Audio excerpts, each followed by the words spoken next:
Let's roll, rolling at the start. We here to bring the truth. Jar open this podcast. We breaking through the fake news. They try to silence us, but we will be subdued.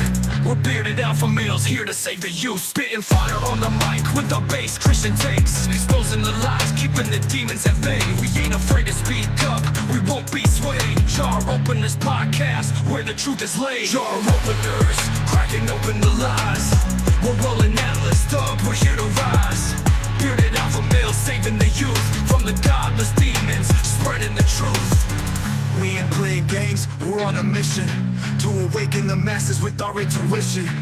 Pulling out the corruption with no inhibition. Jar open this podcast, sparking a revolution. We're not afraid to stand tall in a world full of deceit. We're the voice of reason, bringing light to the street. Keeping it real, never missing a beat. Jar open this podcast where the truth meets the heat. Jar openers, cracking open the lies. We're rolling Atlas up, we're here to rise. Bearded alpha males saving the youth from the godless demons, spreading the truth.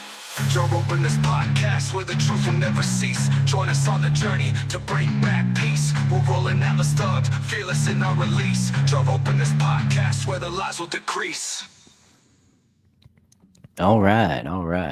We are live. And it is Saturday. What up, man?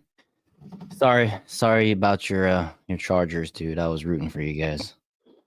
Yep, put my jersey and hat in the closet. Don't tend to look at it for a very long time. Don't plan on looking at it for another good 8 months, right? Until August or September. Yeah, I'm not big into sports at all, but football's always got a special place in my heart. And so whether it's college or NFL, it just sucks. I like the NFL a bit more than I like college, but to just see him go down that way was a little unexpected. I was expecting a closer game than what we got, and so almost would have been worth it to just go live at 6 p.m. so I wouldn't have had to be witness to what happened on the field today. Right. Yeah, that's the reason why we started at 8 o'clock tonight. Everybody that was in the Discord was aware of that, but I didn't announce it anywhere else. I could have just put it generally out there on X. But I will say, TNT Cycles finally joined the Discord this evening. So it's good to see you over there, bud. Applause, everybody. Got a nice looking Doberman, I believe, in the pets section. I think it's a Doberman, right? Looks like it. Same one from his profile picture, I assume. Yeah. Good looking little pup. They're all pups. But yeah, we got a bunch of stuff going on tonight. Benny Johnson was attacked for having a conversation with Andrew Tate. Ian Carroll ratioed Elon Musk. And as you can tell from TNT's first comment here, let me go ahead and put that on the screen. He believes that what Ian Carroll is failing to see is dozens of foreign lobbies own our Congress. And it's deeper than AIPAC, which we'll get into a little bit more of.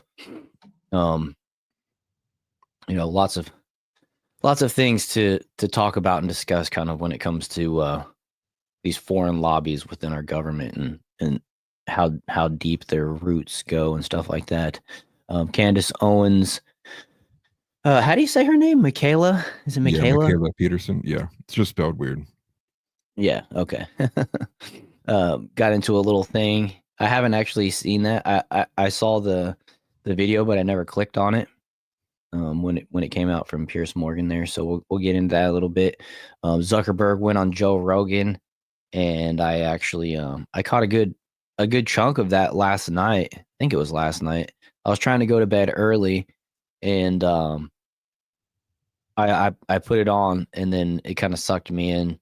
I saw a funny meme on that. I don't think I saved it. I meant to try to save that. Dang it! It was the golden robot from. What's it called? Spaceballs. Okay. Right next to it's the female golden robot, like C-3PO. It was next to Zuckerberg. And it's like once you see it, you can't unsee it. It was really pretty funny. Maybe I'll try to find that again. It was on X earlier. I did the thing where you click the home button and then you're like, oh wait, no, I wanted to go go back to that and you go back and gone it's forever. just gone forever. Yeah. I don't even know who posted it. So maybe I'll come across it again. You never know. You try But, to think of like keywords, right. like robot golden Zuckerberg, and you'll never see Meme. it. Yeah. I Yeah. might be able to find it like that. That's for sure. Tim Pool went on Piers Morgan as well. A lot of controversy on Piers Morgan's show this week, apparently. The clips that I've seen have been electric. The parts of I didn't actually watch the whole video from Pierce's channel, but I did watch probably about the first half of it. And that was pretty, to steal a word from Tim Pool or the quartering, spicy, to say the least. So we'll get into that a little bit. Yeah, TNT Spaceballs was hilarious. It's one of my go-tos. Got to watch it every couple years, you know. The ludicrous speed. I mean, there's so many quotes in there that are so good. Jammed. I don't know. If you know, if you've seen it, you know what I'm saying. If you haven't seen it, people are I like, haven't seen it in a while, but yeah. Let's see here. What else are we getting into? And then the White House is to brief the Trump administration on pulsed electromagnetic or acoustic energy. And I've heard reports that he is set to release the drone information as early as the 21st, which will be inaugurated on the 20th. As soon as he has the information, he basically said that he's going to Tix Bomber. I'm surrounded by assholes. Yeah. That's so good. So many good quotes from that movie. Too bad John Candy's not around anymore. Yeah. But as you can tell, I'm still suffering from the fog. For some reason, I'm stuck in this like 2 steps forward, 1 step back phase. Trying to get better, especially before I jump on this flight to DC here in a week. But as you guys know, I'll be going to the inauguration and all that good stuff and be in DC for a couple of days. So we will be live obviously tonight and then on Wednesday night, but I won't be here for Saturday's show. I considered bringing the laptop and trying to give it a go from the hotel room, which I might do, but I might just take the break and enjoy my little trip with my wife and everything that goes on there in DC instead. So that's kind of, we're trying to travel light as well. My laptop is huge, and like we're trying not to check bags and stuff. So we'll see if I can fit it. I can carry it and get everything there. Then we'll see what we can do. But I'm also going to be missing the Chiefs game most likely, which sucks. But chance of a lifetime to go to a presidential inauguration. We actually have tickets, so we'll be in the seating area. I'm really excited about that. Not excited about the weather projections. It's supposed to be low 40s down into the teens at night in DC over the next weekend. So I'm not looking forward to that. But I did order some hot hands, ones that you put in your shoes and in your gloves and all that stuff like that today from Amazon. Like, and pop the bag. Yeah, exactly. So we'll be clinging to those types of things because living in Florida, you don't have much warm winter gear. And to be honest with you, my best warm winter gear is with my hunting stuff that I keep in Kansas. So I just don't see any reason to travel with it back and forth. Whenever I just go back to hunt, I go get it, and, from a friend's house or wherever it happens to be stashed that year. And so don't have a whole lot here, but I'm seeing these quotes coming across in chat here. Half man, half dog, Mog. I'm my own best friend. Yeah, so many good stuff. So many good quotes. But let's see. I'm Tyler, the host of America First TV. If you're watching over on X, make sure you give it a repost, give it a like. Same thing if you're on YouTube. Same thing if you're over there on Rumble. We're trying to grow and expand our presence on all 3 platforms. And Alice, let them know where they can find you, and we'll go ahead and just jump right into this first topic. Yep, you can find me on YouTube at Atlas Thug. You can also find me on X at Atlas_Thug_. You can generally find a lot of misogynistic, nationalistic, and Christian takes there. So a lot to be discovered. Yeah. House Leotardo, you're officially hired as our official Flava Flav style hype man.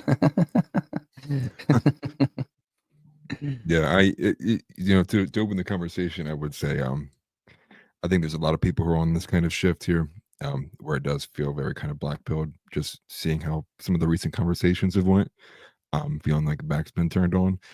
I need a hype man in my life too. So if House could start jumping up the music here, turn the volume up, um, it'd be appreciated because I've seen some of Donnie's comments in there too. I feel very black pilled. Hard not to be ODing on that right now. LL Marble says, be prepared for exit strategy in the crowd, stay on the periphery. And then Earl's daughter said, for goodness sakes, enjoy your time in DC with your wife. That's a once in a lifetime thing. Take lots of pictures. Yeah, I plan on taking lots of pictures, taking some video, all that good stuff. And then, yes, of course, they're supposed to have one of the another forgive the vulgarity, but it just is what it is. Pussy hat parade, whatever the hell it is, on the 18th, I believe. And so, when we got some Trump gear, we got some MAGA gear, but I don't think we're going to just be sporting it as we walk around DC, trying to see the sights and stuff like that. We're going to definitely wear it to the Trump rally on the 19th and again to the inauguration. But going from the airport to the hotel, I'll probably just be in some normal stuff, going to try to keep a pretty low profile just because DC is pretty anti-Trump and anti-Republican and pretty violent, honestly, when you look at all the history that we've seen over the last 8 years. So yeah, definitely going to try to stay pretty incognito, blend in. I might wear all black. Yeah, with a face mask and wear a baseball bat in your backpack. Carry my flag with use a axe handle as the flag, the base of it. Yeah. Seen some people doing that last time. Actually, it was pretty. I was like, dang, okay, so that guy's ready to beat somebody with that. Okay, basically a baseball bat. I can't think what that guy's name is, but there's like those funny videos of the guy who's always like, and here's how you can stop if someone's going to shoot you. Here's how you can stop them. And it's like this like light skinned mall cop guy. And he's always doing this super slow, like grabbing their hands. It's like, this is what I would do. And it's like, no, dude, you would get shot. You're just going to get shot if you try to do that. Right. Well, last time I was there, it was really brief. And to TNT Cycle's point, pee in public often, you'll blend right in. I was very surprised to see and come to the understanding that the homeless presence is really strong around the Capitol, and they take dumps right there on the sidewalks. Like you can look up and just like see the Capitol building right there as you're like taking a dump from what these people's perspectives are, and I was just like, really? Like, that's pretty pathetic that you can go a couple 100 yards away from the Capitol building and it's that bad already. It's not very not something you're really too proud of, to be honest. Where do you think they get all these sources close to the White House from? Yeah, right. That's a source near Nancy Pelosi says exactly. You just walk outside and be like, hey man, what do you think? Tony says, I mean, don't blend in too well. Don't buy a pussy hat. No, I'm not gonna buy one. Definitely not. If I can find one as a souvenir, I'll keep it. But no, I won't actually. I don't want to be seen with one of them things. No. Well, pretty sure the last time they did it is when they erected that like 18-foot tall plushy inflatable thing of the not IVF. What is that called? The in vitro, that kind of birth control thing that you put in your arm, I believe. Oh, I think I know what you're talking about. Yeah. DC like, surrounded by third world America. Yeah. Child sacrifice statue out here. Yeah. Yeah. It's insane. But I'm really looking forward to the trip, not looking forward to the cold, and certainly hoping that I can kick this last little bit of inflammation that I have in my head and in my upper lungs. I'm tired of feeling that vibration when I breathe. You guys know what I'm talking about. You like vibration up there. Yeah. You like start making the weird noise. Yeah. Like you're wheezing all the time. Yeah, exactly. Actually, I woke up real early this morning, like at around 5:30, and I was just laying there breathing. And I'm like, all right, well, I got to get up. And I got up and I took some stuff and some Robitussin or something like that. I don't know which one it was. Got a bunch of that stuff around the house right now. And then I started feeling dizzy. And I'm like, man, why am I feeling like crap? I really thought today I was going to wake up. And I mean, I got a stack of topics, 30, 40 topics deep that I can just mow through and film and make videos for my daily stuff. And I figured, I'll just get up early. This was my plan. I'll get up early and I'll just record, and then spend the next couple days editing. And then I'll have everything scheduled to cover my whole trip. I won't even have to miss a beat once I get going again. And wasn't feeling it. Had to go back to bed about 8:00, 8:30. Ended up sleeping until noon. Been feeling kind of like crap all day again. It's weird. I think maybe it might have to do with the fact I went outside and did a bunch of not yard work, but work in the yard yesterday for the chickens. I had to shore up a couple places in the fence where the dogs have been getting out, and I don't want the dogs to be able to get out while we're out of town and be a burden on the person that's taking care of things for us and stuff. And Right. all that stuff's kind of becoming stressful as we're running out of time. But yeah, Earl's daughter, I think that is called an IUD. Yeah, pretty sure. I'm not too familiar. I just know it's like disturbing when you like, especially when I was younger, you'd like meet a girl at a party or something, that's not the way you should be doing it. But you'd be like, oh my gosh, yeah, I just got this like a week ago. And it's like this massive thing under arm. It's like, oh God. I'm the kind of person who's like, I really don't care for needles that much. I mean, I don't have a problem getting a shot. But seeing something like that close to the skin, it's just like, it's so not right. Like you Right. shouldn't have that. I get lightheaded every time I get a shot. I got a tetanus shot about a decade ago, and I told the lady, I was like, I'm gonna have to sit here for a few minutes after you give me this shot, because if I get up and walk away, I'm gonna pass out. And sure enough, I'm like, all right, that wasn't bad. I didn't even feel it. Like 30 seconds later, I turned pale white. And I'm just like, why can't I do this? I got tattoos all over my arms, whatever, it's like Yeah.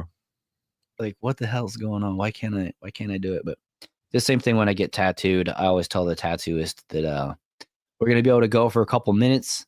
And typically they all smoke cigarettes. And I say, so go ahead and take a smoke break after the first couple minutes, come back, and then we'll be good. And I can sit for 6-8 hours or whatever, but Yeah. which I've done in the past. But I mean, I don't know what it is. Just getting over that threshold of the needle initially breaking my skin freaks me out. Just feels violating. Yeah. For the minute would be too big for that. Jamie, it's funny. Yeah. Yeah. Let's see here. So, I guess we'll start off with this Benny Johnson thing. If you guys didn't know, Benny Johnson had Andrew Tate on his show the other day. I actually caught that. I don't watch Benny that often, but I got the notification that particular time, so I went ahead and watched it. Who was it that came on? Alina Habba. Yeah, Lena Habba came on as Trump's lawyer, and she was kind of fangirling over being able to meet Andrew Tate. Basically, it was like, yeah, we're needing an attorney.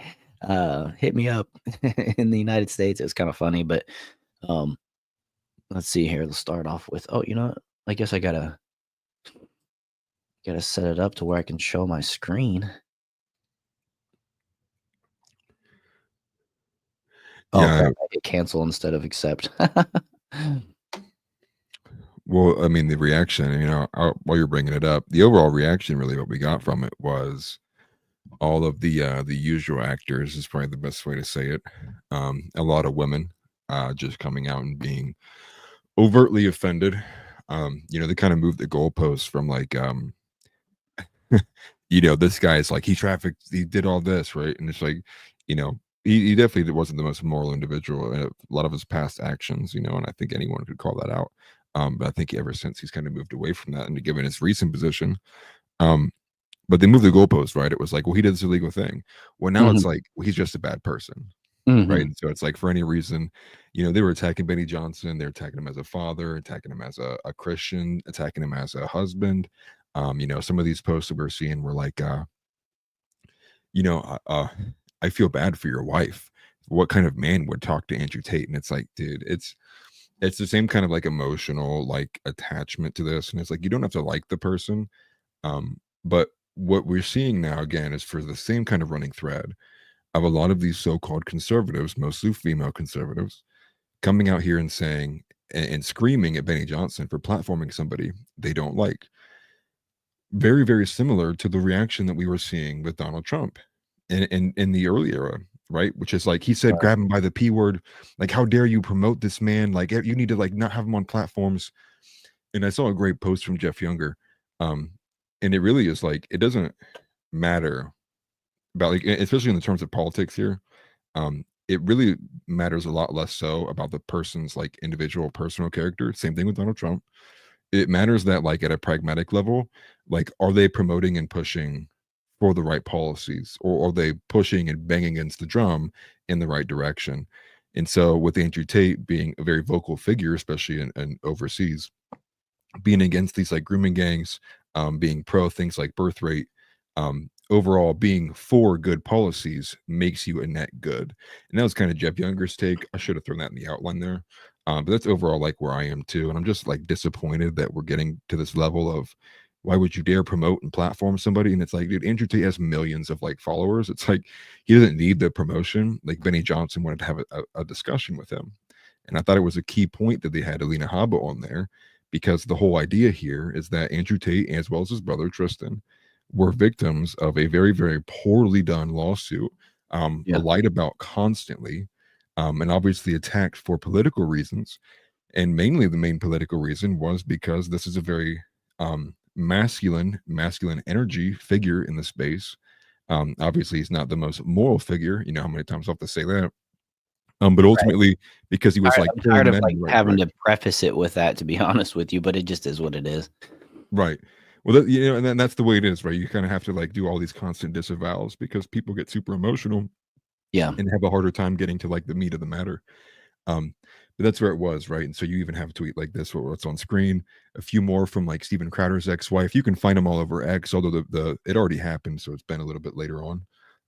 But even attacking like his Christianity from many different sources, and mainly all conservatives too. Right. This is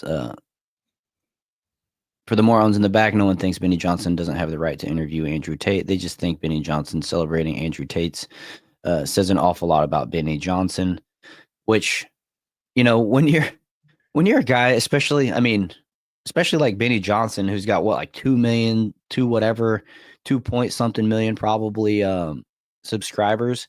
You're basically the forefront of alternate media, right? He's in the top tier, like him or not, which I have my bones to pick with Benny Johnson, mostly pertaining to his jacking of the phrase salty and salt army from salty cracker. But I feel like a guy named like Benny with his clout and whatever doesn't really need to do that, but No, whatever. I've heard those claims before, and Yeah.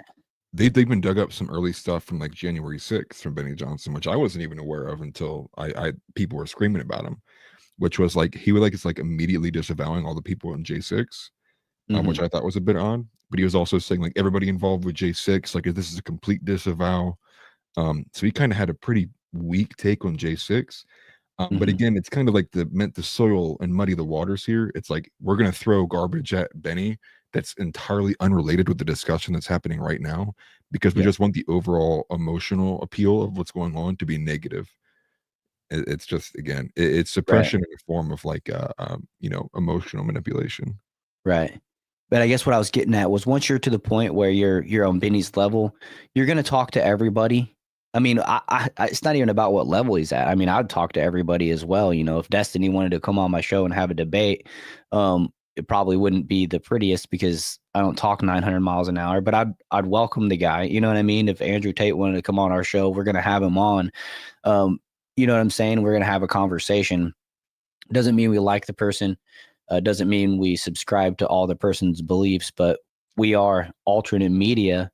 And for the sake of being free speech, being transparent, you know, trying to get to the real root of problems and issues, we're going to hear people out. And so, you know, having him on, I don't think was bad. And, you know, there's a thing about Andrew Tate that he does appeal to the younger men in society. And he says a lot of fairly positive things about being, you know, having that cocky kind of chip on your shoulder mentality that I think is good for certain personalities. You know what I mean? So you take the good with the bad with people, and I mean, I think that's just something that we do all across the board, really, in life. But Well, yeah, I mean, what I would say as an overarching thing doesn't even, extends to this, but also everybody in the political space. I think even everybody, period, but it mostly is with political space, is you're not going to align with somebody 100%. Like, it's just like that. And if you do find yourself aligning with somebody, like in a 100%, everything that comes out of their mouth, it's like you might need to actually think about it. I'm sure there are maybe cases of that, but it's generally like the rule is like you're not going to. And so with this example, it's like Andrew Tate, I think, is somebody who, like it or not, I think is a good voice on masculinity. I mean, is he 100% correct all the time? No, but he's a good source to go to of like how men should be building themselves and carrying themselves in a form of not being longhoused and not being subject and victimized by this effeminate environment. But would I go to his takes for Christianity versus Islam? No, not a chance. You'd move to somebody Right. else outside of that space. And then and vice versa, that person in that Christian space may not have the most refined take on masculinity. And so it's so on and so forth. So the whole goal of like the freedom and the free marketplace of ideas is to pull the best ideas from all sources. It's not to find one person and like want to beat them lock and step into what your belief system is. right. And we kind of like lost sight of things too. It's unfortunate. Yeah, definitely. And so we got this post from Benny Johnson, just an announcement. Andrew Tate will join the Benny Show live tomorrow, discussing Trump's political persecution, plus New York City show trial sentencing, and the political future of Top G, which I believe Andrew Tate, you know, he started that Bruv party, which got blocked like the same day, got blocked on X like the same day that we first mentioned it. Yeah. And then I think he actually announced that he's running for prime minister. I can't remember if it's prime minister or whatever it is, but I think something like party leader, I believe. maybe that's what it was. I was gonna say prime minister seems a little off in my recollection, but let's see here. Tix Bomber, I agree with you on this one. If you were only fed Tate in his W takes, you'd be good because his L takes can be pretty cringe. As much as I hate that word, yeah, definitely agree with that. Just me said I align with TNT 99%. I do too. I think me and TNT are like 80%, maybe less, maybe more. I can't go that far at TNT. I'm sorry. Let's see here, but this was a response from Hillary Crowder. I believe that's Steven Crowder's ex-wife, right? Yeah, lying Yeah. ex-wife. Yeah, lying ex-wife. Seeing a man, Benny, that is probably a good dad and a father, platforming an abuser and marketing himself in a fun, cheeky way besides a sadistic man. Tate, who, by his own admission, finds pleasure in the pain he brought to the vulnerable, is truly heartbreaking and wicked. For women that have been in abusive situations, the most devastating thing can be seeing support for the abuser by men that would never treat their significant others that way. When the good men who are called to stand up to the wicked men and say no, when the good men who are called to stand up to the wicked men say no, decide to cozy up next to them for profit and cease to be the good man. Well, see, that's the thing. It's not for profit. Benny didn't need to have Andrew Tate on. It didn't add anything to Benny Johnson that he didn't already have. You know what I mean? So this is kind of a weak take. She's just playing into this victim mentality because she tried to do that to Steven Crowder as well. And I wouldn't be surprised to come find out later on that she's a lesbian or something like that, some feminist lesbian. She's on the New York Fire Department hiring squad, whatever. No, I mean, dude, what's wild is like I thought it was hilarious because early on in that whole Steven Crowder, Hillary Crowder thing, people were like, "Oh my gosh, Steven Crowder might be the worst person on the planet." And then, like as soon as it was coming out, and I think even Tim Pool was one of the first ones to start doing this, was like being like, actually, she's being paid like 25 grand a month, and like she's getting this and this and this. Like nothing's adding up here, dude. Conservative dropped the story entirely because it was like, oh yeah, everything that she's saying is completely fake, and it was just like silence. And obviously Pearl Davis like continued to go at her for quite some time. Yeah.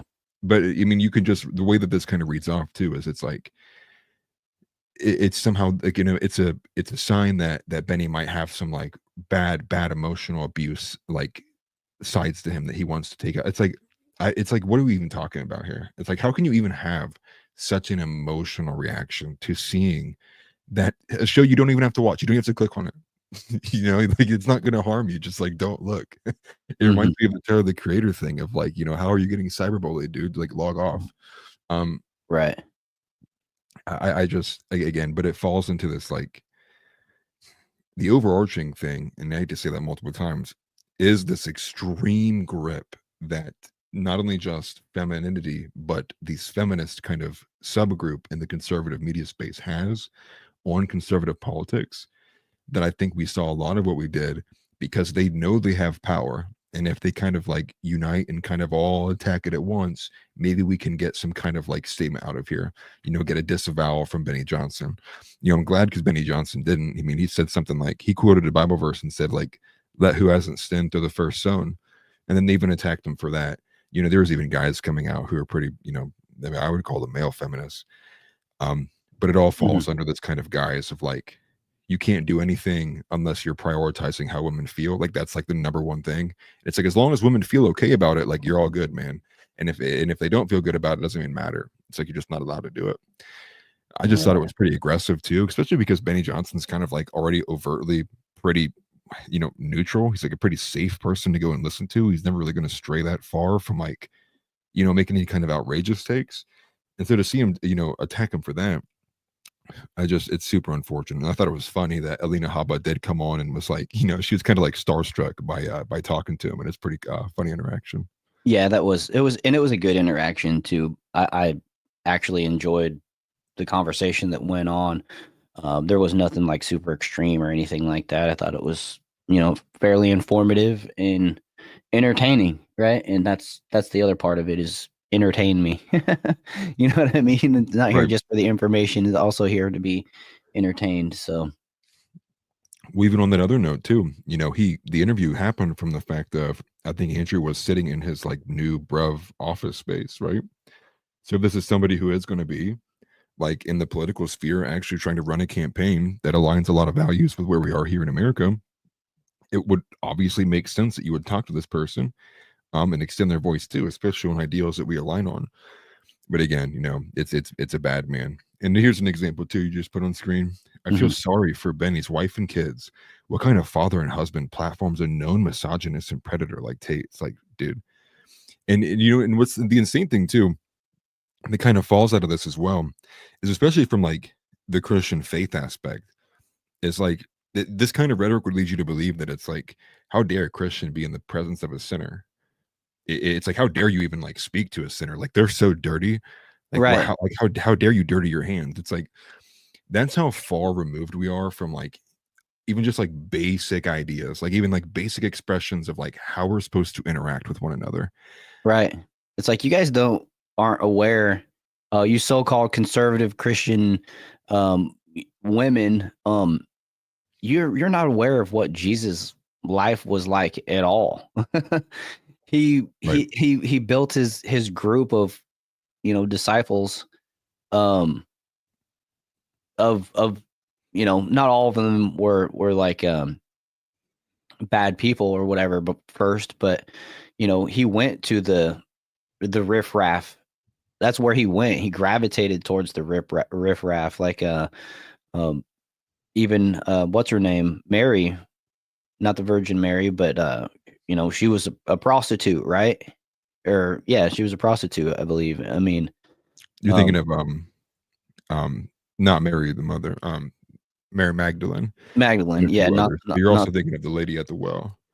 yeah, the lady at the well, where um, what Saul was, or Paul was Saul, and he was literally out for blood, like Executed Christians.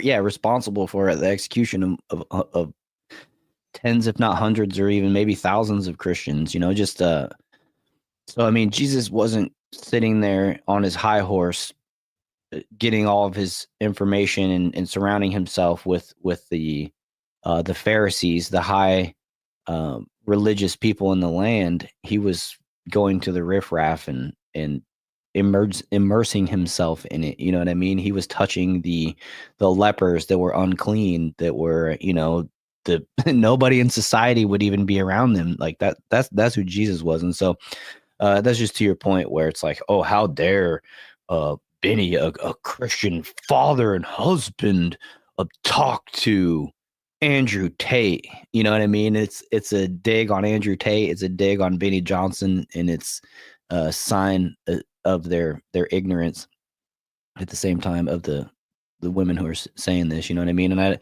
I click on this Jennifer Greenberg, who just posted this last one. Her new book, Defiant Joy, is out now. So anytime I see the word joy, I think of that whole stupid Kamala Harris trying to bring joy back into her campaign or whatever. Party of Joy. Yeah, Party of Joy.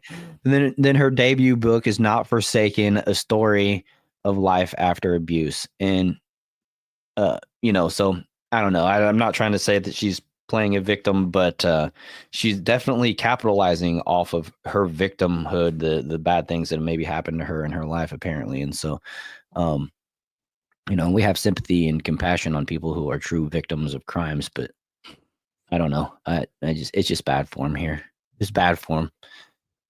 Treating people Yeah. like they can't be talked to or mentioned or anything like that because of the worst parts of their life is not any way of forgiving people. And that's something that's important to all of us. We have to forgive people to be forgiven, essentially. So Well, yeah, I mean, and then I think what's wild about it too is I think one of the lowest forms of evangelizing somebody is actually like trying to like physically preach to them, especially from those who are like rather unqualified, who aren't pastors themselves.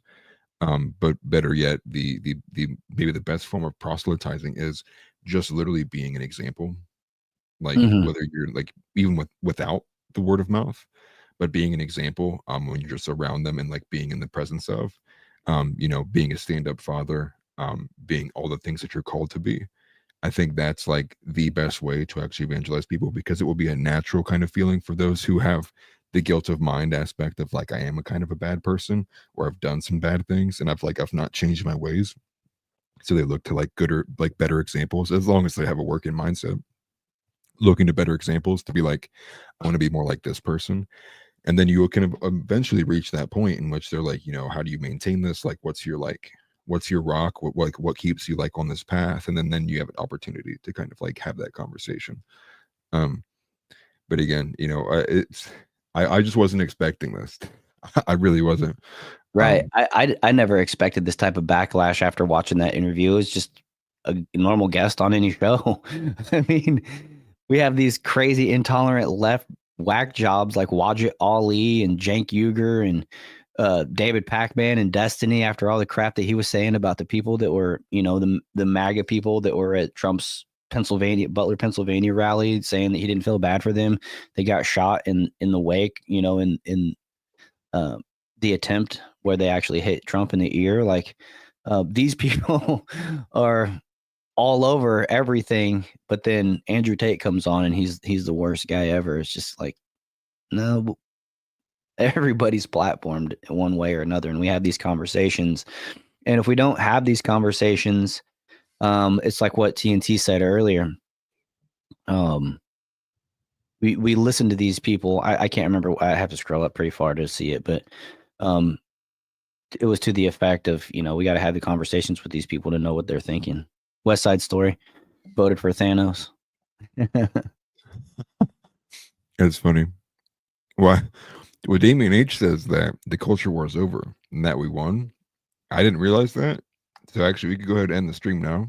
I think everything's taken care of. It's all good. I don't want to be too rude, but if I've ever seen a boomer take, man, that is like you win first prize. Yeah, I don't think it's over. I don't think it'll ever be over. I referred to this the other day actually on the show.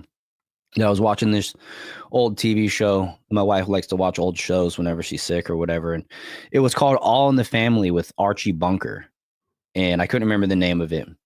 And I think it's their son-in-law was talking about tolerant left, and I was just like, wow, this like whole culture battle goes back a lot further than I thought. You know what I mean? Maybe I was just being naive or whatever, but I was surprised. You know what I mean? Because like you're watching this old show, it's nearly black and white, and you're like, holy crap, that's like an issue today still. It's like, how has that not been worked out? And like, at least there be a general understanding of like the circumstances to this particular thing or whatever. And I was just kind of like, hopefully this is something that we can take steps to remedy.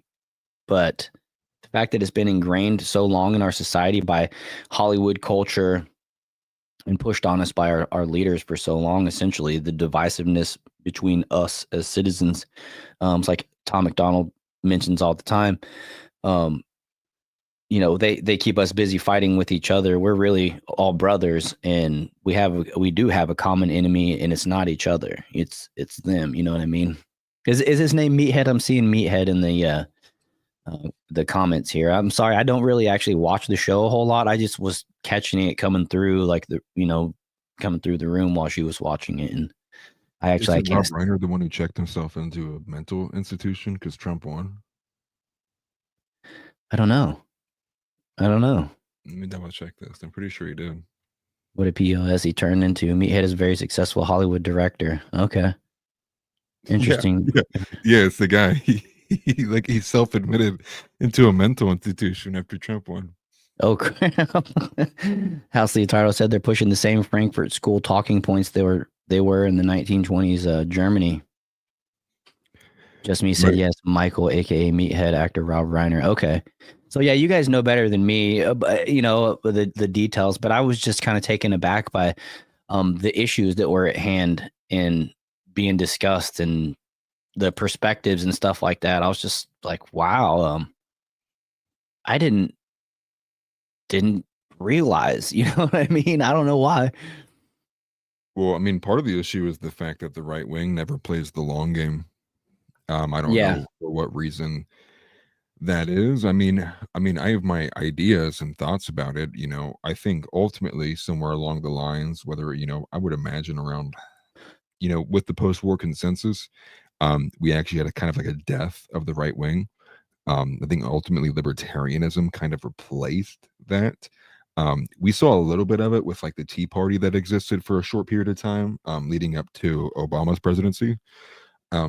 But I think that when there's not even a real kind of presence of like hardcore right wing values, it's like hard to like play like the long game. Ultimately, like what we're a lot of people would point to the Cold War and such too. But obviously we've had a lot of things, a lot of long working progressions in place. Whoever you want to name, put the name and face to be behind it, you can see the fruits of it. And what we're seeing is like things that have been taking 20, 30, 40, 50, 60, so on years to take place, and the seeds were planted. And when we don't do anything to like play the long game against that, that's ultimately how you get in these positions we are. I mean, think about the fact of like what kind of real institutions or, small resistant networks does the right wing have? That's entire goal is to be like, and then we're going to get this person in power 10 years from now. and we're going to get this person to set these ideas 20 years from now, and then we're going to do this. Like all of what we're current doing right now, even is like all kind of reactionary, all kind of very contemporary reactionary too. And so when we struggle to even get like our own candidate in, and we don't eat our own, but we tone police like to an insane degree, even on the right wing as well. I think that's what holds us back for having like the actual kind of long reach into the future for like long setting ideas. Now, part of it too is an inherent problem with the current existence of what the Overton window is the fact that we have just too many like broad subgroups in our like wing right now. Obviously, the progressives are pretty kind of like tight knit, although they believe in kind of a very cyclical, nonsensical belief system. They're still very tight knit, and they don't argue on the ideas on the inside of the group. They argue and eat their own if somebody steps outside of that group.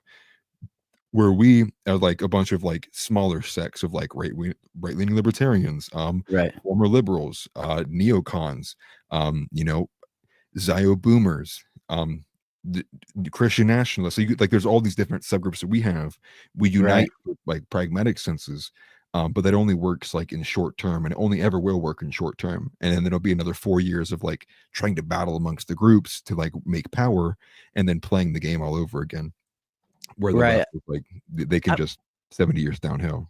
I've been thinking about that a lot lately because I like to say and point out that the left is the worst at kicking people out of their own party for, quote, wrong think, right?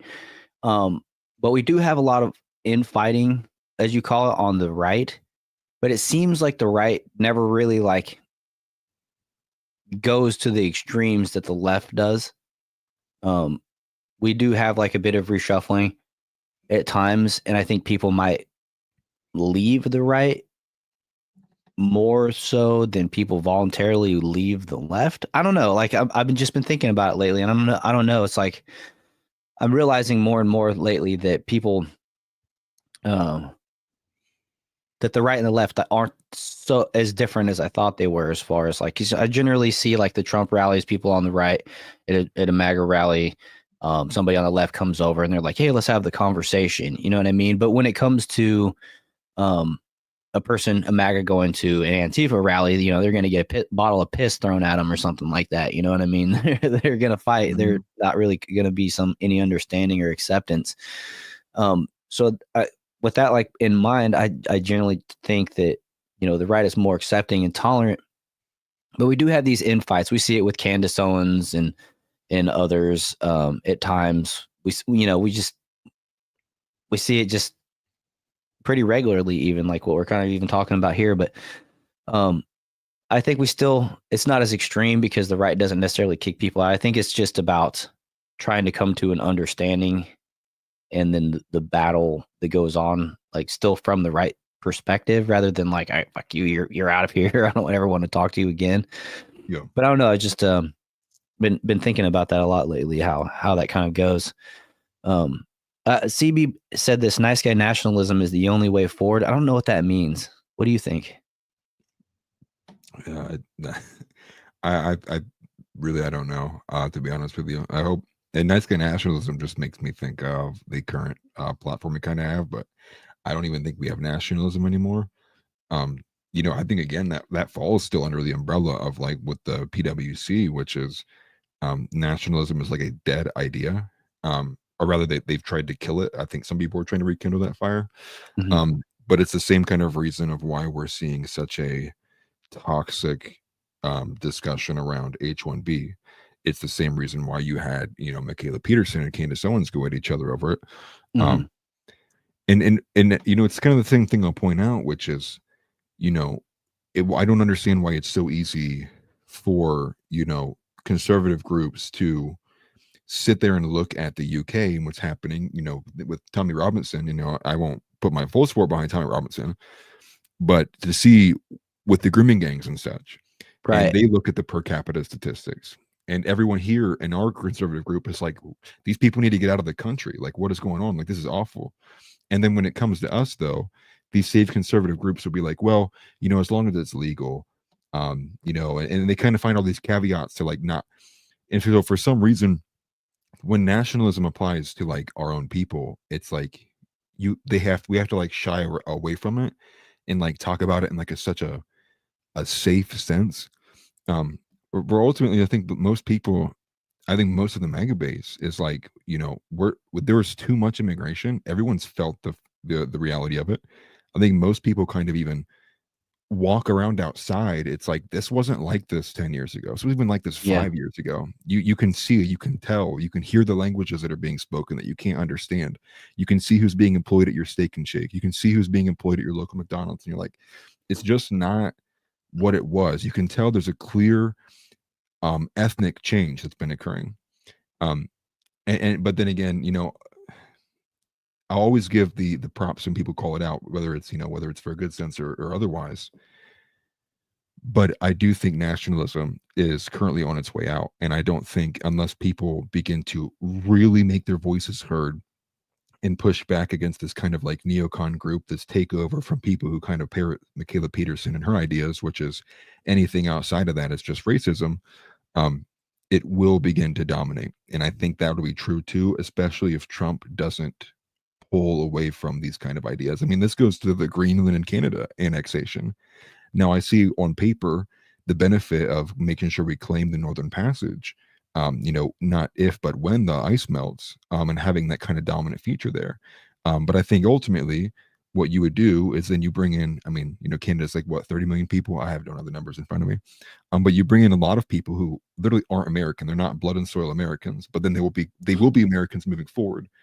And this is like all this territory will make the current kind of growing new right once again a minority and probably forever. And I just don't see that changing if that's the plan we get moving forward. And that's why I think if people don't speak up now, we'll be put into a position where ultimately you speak against Trump. Well, it's like, well, obviously the left already thinks you're racist, but if the people who are aligned with Trump think you're racist, well, you must really be a racist. And that's kind of like where this discussion is heading. I think most people are fearing that kind of makeup happening. Okay. CB followed up and said it's from Murdoch. Murdoch, look it up and you'll understand. I'll look that up.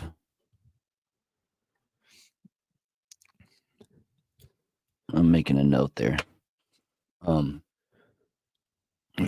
then TNT said, we got to be like Patrick Swayze and Row House, escort them, but be nice. Kick their ass, but be nice. Yeah, I actually agree with that. Right.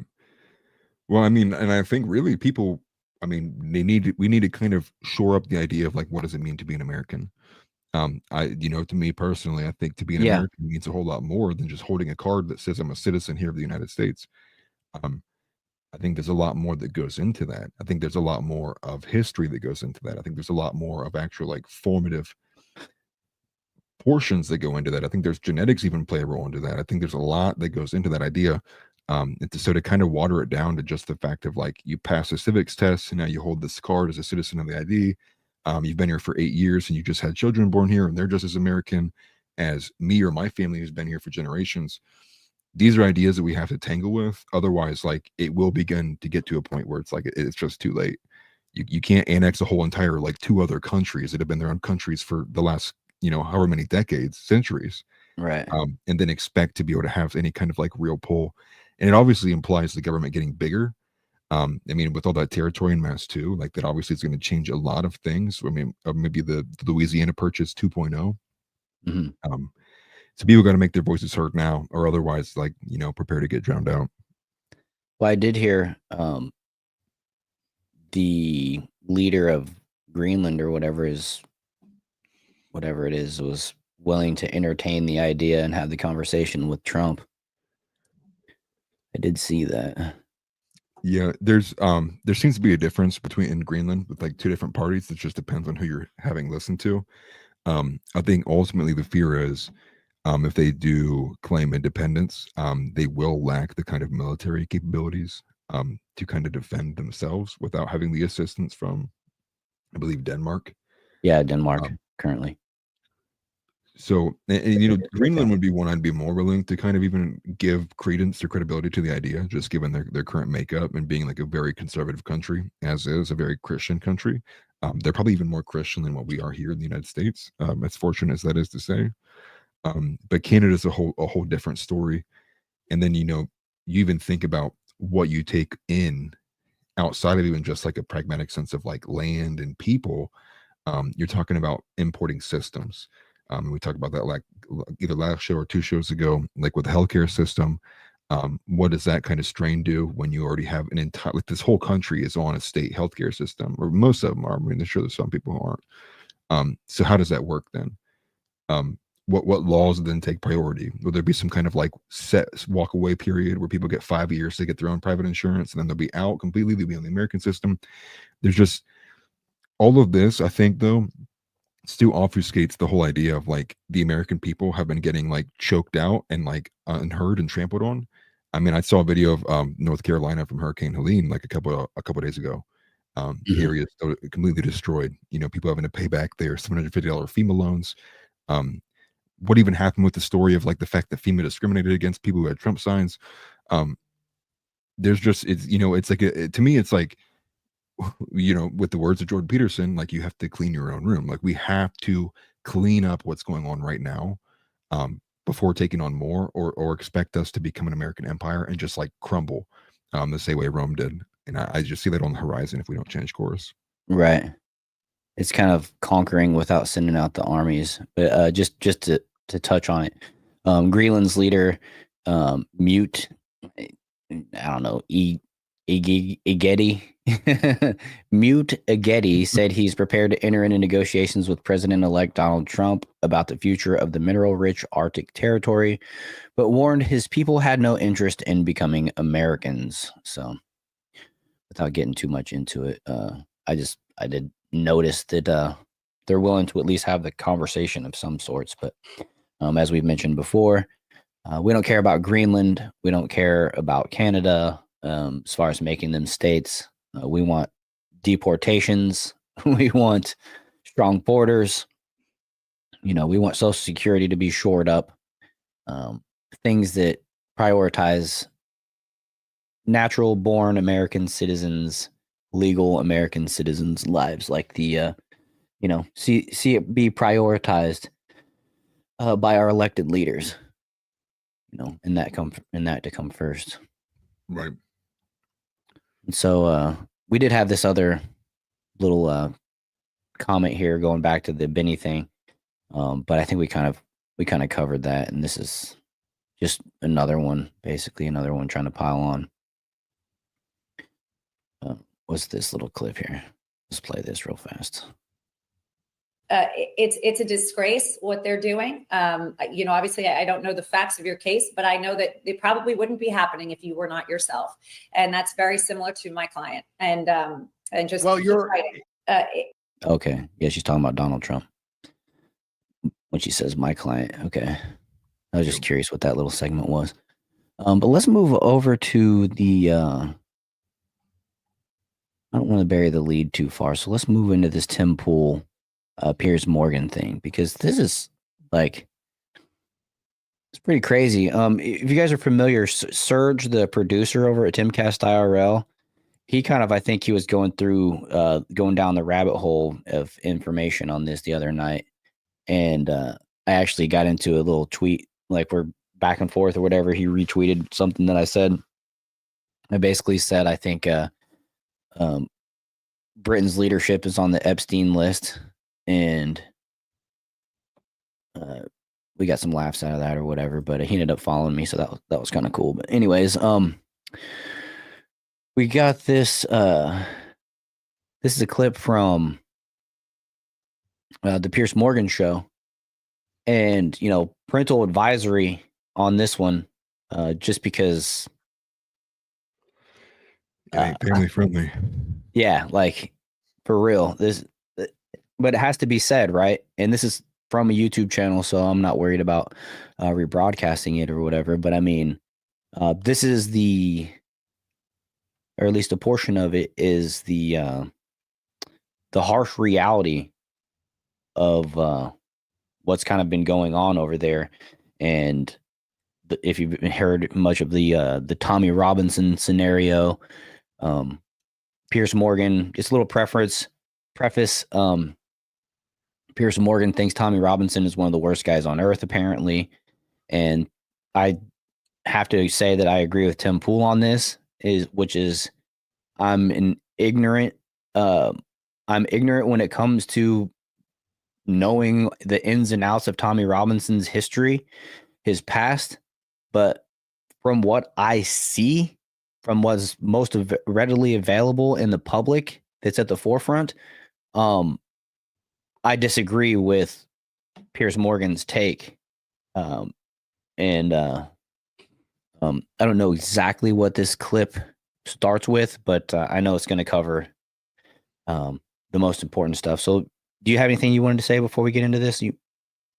Yeah, the only thing I would add here, which I said a little bit earlier, but when it comes to Tommy Robinson, I don't back his ideas wholly. The only thing, the running theme here, though, is obviously to somebody who is very anti the Islamic influence that's occurring in the UK. Obviously being politically targeted and for the reasons of trying to unify people under that banner. I think he was currently being held in solitary confinement. But again, that's not to say that he aligns 100% with Christian values either. This is one of these matters that, again, has a very kind of deep kind of effect on things. But the overarching thing here, too, is not only just Tommy Robinson, but many other people. There was another guy in regards to trying to organize a protest or a group, rather, that was trying to be against these kind of, what's the right word? The grooming gangs. He was put in jail for 7 years just on the idea of trying to organize this. You've even had the, what's the word? I can't think of his name. Something Crowley, not Keir Starmer, but it's something Crowley. They've threatened to extradite American citizens for some of their political speech regarding what's occurring in the UK. The UK is clearly a lot further gone than where we are currently. I think I brought it up on a couple of shows ago too. In Algerian and the per capita rates too, something clearly we don't understand here in America. An Algerian is like 129 or 122 times more likely to rape someone than the average UK citizen, and like a native born UK citizen. And an Afghani is like 69 times more likely to rape. Like, some of these stats are just so mind-boggling that when you see things like that, it's nearly impossible to come to the conclusion that it's like they should be here for whatever reason. It's like these cultures, even on the surface, they don't mesh. And so the consistent enforcing this to happen is resulting in this chaos. So at the same time, the people who are trying to fight back against that chaos are being done in, like Tommy Robinson, put into solitary confinement. And so the overall situation here is that this is why it's important that we kill this or nip this in the butt, rather, is a better way to say this. This idea of like this melting pot, this idea of all of this just has to go away. This is why it's important that countries and nations have strong ideas of who they are, and they can oppose these things on the grounds of like, no, we prefer our own people. We have interest in serving our own people. And because if we don't, this is the kind of thing that you're subject to. And the overarching thing with Piers Morgan is like, wow, these people must be racist. It's like, once again, the priority here from Piers Morgan and many people who are in the UK, a lot of people here in the States, it's like, well, no, you can't. Any kind of opposement to this is a clear sign that you must hate these people deeply. And it's like, no, it's like, I prefer my own people. And when we have these people and we have these mashups, there's no assimilation. And in fact, we can see there's a clear hierarchy of the way that your culture is uncivilized compared to ours. And this leads to the fact of people's children being raped at rates that are just like insane to think about. Not even just rape, it takes on things like of abuse as well. It goes even further than just that.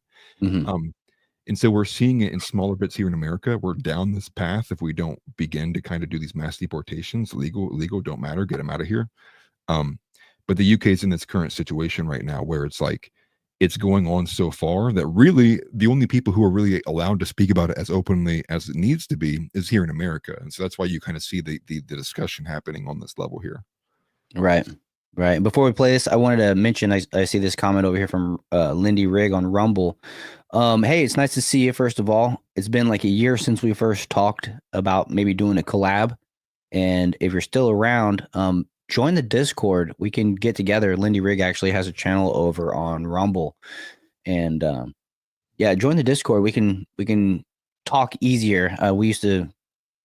I don't do the whole locals thing hardly anymore, and so that was kind of where our communication began and ended. But yeah, I'd love to talk to you more about that. Maybe having you on as a guest or something like that as well. So let's see here. I like what TNT said. I'm not ashamed to hate gang rapist bigly. Yeah, for real. For real. So anyways, let's play this clip. I think it's 6 minutes long, but it's just something that needs to be seen. Genuine about his desire to want free speech to return. I am concerned that he doesn't quite understand, or maybe he does but doesn't care, just how powerful his battering ram is when he tweets things like "Free Tommy Robinson." And actually, before we continue, I want to say right now, Tommy Robinson's doing like 18 months of solitary confinement in prison. If I remember correct, if I recall correctly, if I understand the story correctly. So pretty harsh punishment. But let's go ahead. Who is, to most people in my country, an extremely insidious individual who should absolutely not be freed right now. Why should Tommy not be free? Well, because he's not the Nelson Mandela freedom fighter that most people in America seem to think he is.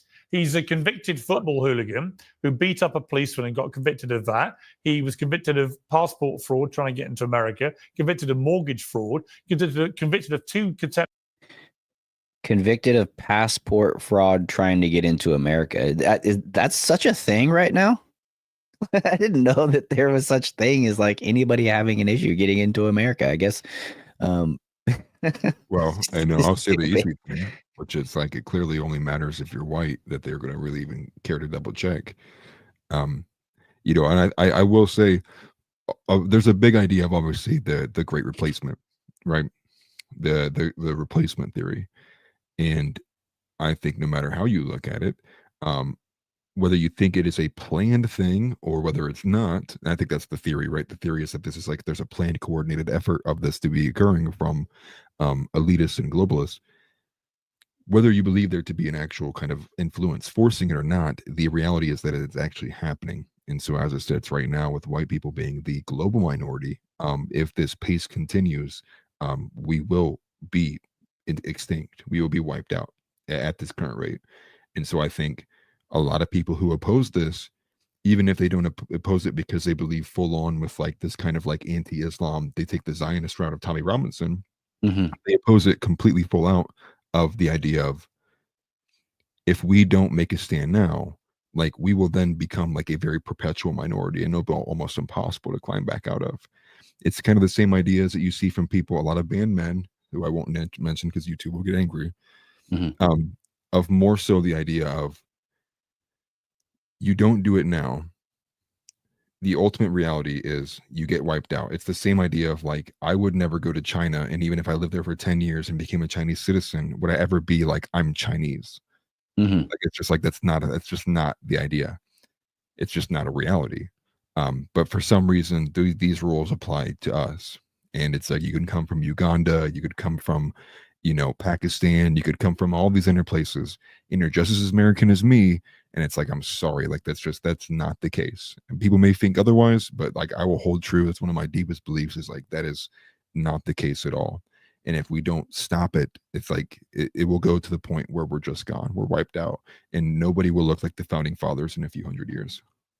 Right. So without interrupting too much, I wanted to make that point that he was arrested for trying to get into the United States for passport fraud. It's like, got to give him a pat on the back for even trying to get in with the passport. Are you kidding me? The shit we've seen the last 4 years, like that's nothing. But anyways, just let's continue. Yeah. Well, the House brings up a good point here with Tommy Robinson. Just that first one though, he's not anti-immigration. He's pro-immigration. He's very anti-Islam. and obviously, and not even a Christian nationalist. And so, not to get it confused, he's the other big Abrahamic religion that's not mentioned here. Right. That's why it's like when I keep saying with caveats, it's like I can't support Tommy Robinson. I will though support the idea and the reality of like being anti-Islamic influence in your country.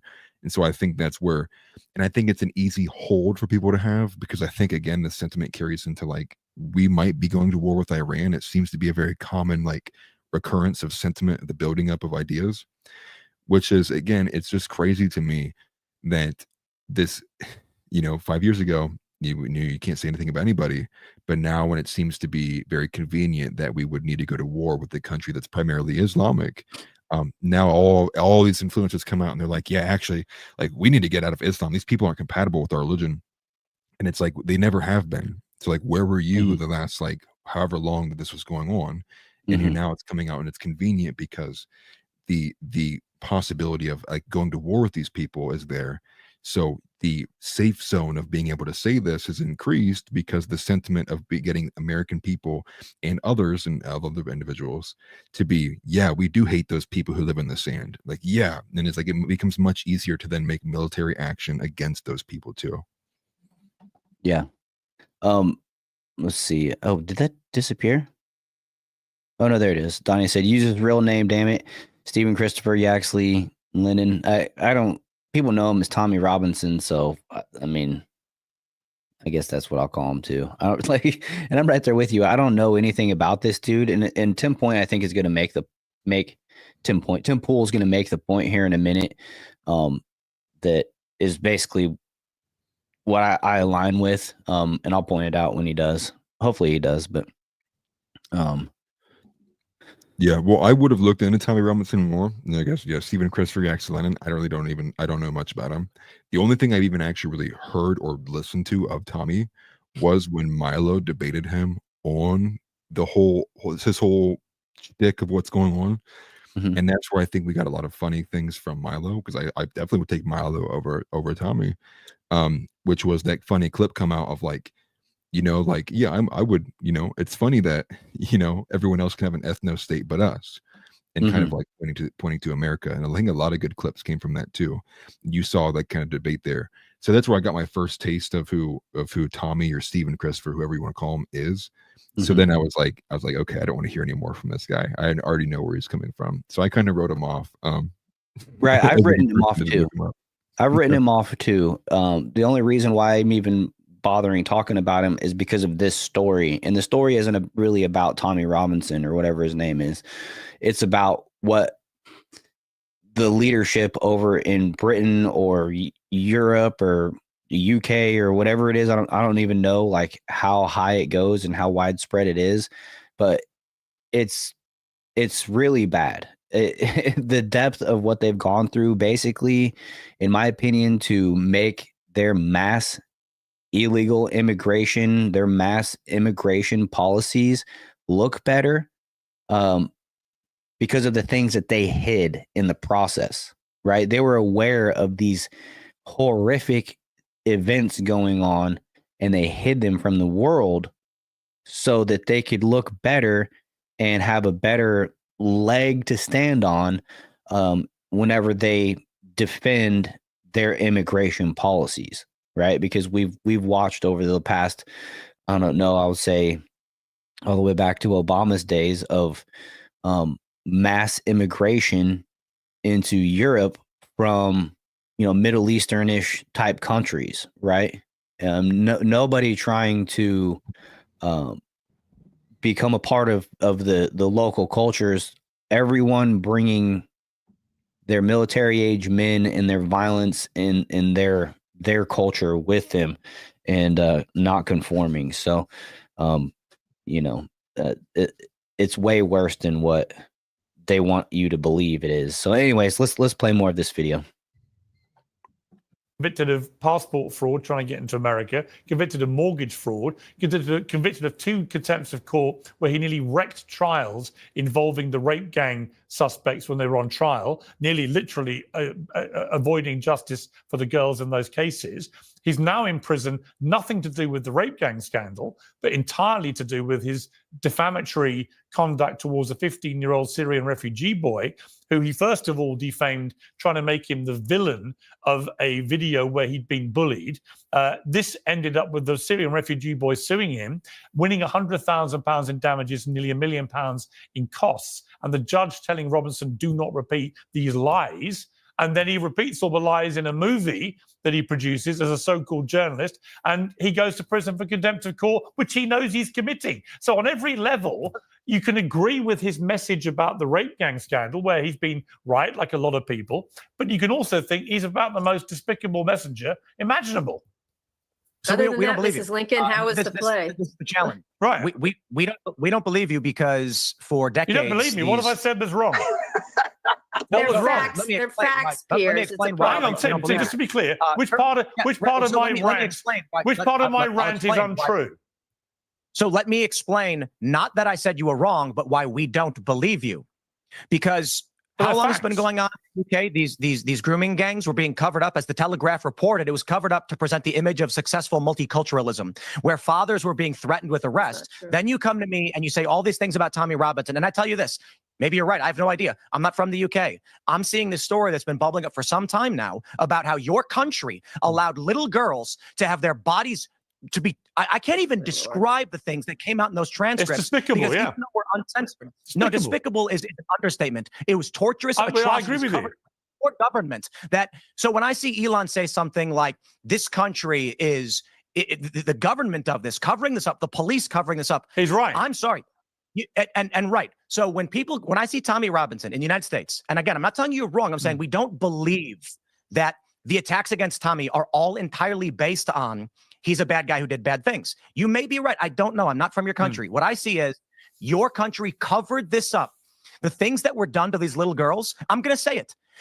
They put a pump in the anus of a 12-year-old girl to expand it so multiple men could rape her. And your country covered that up and then told me Tommy was the bad guy.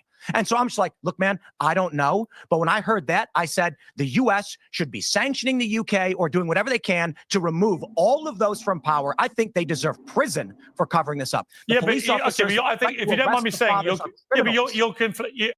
And Piers Morgan says, yeah, but are you seriously, bro? Like, I lose a lot of respect, which I don't have a whole lot for Piers Morgan in the first place. He believes that the United States should be fitting the entire bill in defense of Ukraine in the war with Russia, you know, even though his country is the one that borders Ukraine and we don't. So, I mean, this dude is, you know, they like to say that the left will say that he's a Trump supporter, but in my opinion, he's not, you know what I mean? He's just a self-serving kind of piece of shit, dude, to be honest with you. Well, right. The biggest point here is the fact that they did this all in the name of covering up to have the mirage of that multiculturalism as being a success. Right. And so, I mean, dude, in the UK, if it's not successful in the UK, I mean, what makes you think it's going to be successful here? All of this, again, is seemingly done to kind of remove every distinction that ever exists from any person, religious, ethnicity, all of it, beat it into like one large brown sludge. Right. Which, to be fair, is like entirely antithetical to the idea of like God and the creation of God, right? That's like essentially us saying like, well, God made a mistake. Yeah, we should actually all be merged together and into these all one people. When we know that's not what happened. It's not what the Tower of Babel was. If you've read your story, read your Bibles, right, you can go to different portions, like even in Galatians as well. So again, all of this comes at the throne, the altar of we all need to be one people. This kind of universalism, and I think if you can't even on the surface with your own eyes and ears understand that like this is not going to work, it never will work, it never has worked, then there's just no saving these ideas. Ultimately, it begs the question Piers Morgan is discussing. I think ultimately he is running cover for people in his own country. Right. For what reasons? What do they have on him? I don't know. But it seems to be, again, for some reason, Western countries are the ones that are being invaded. It They seems are. to us taking advantage of this kind of tolerance, this kind of broken idea, wrong idea, rather, of like turning the other cheek, and blatantly trying to destroy, the white Christian, the white Christian, especially the Protestant Christian. Well, I'll go so far as to say that we build polite society, and a barbaric society that can't build itself or can't turn itself polite is obviously always going to try to prey and take from the polite society. Going to try to capitalize on the kindness and the the good parts that we try to build in society to make us safe.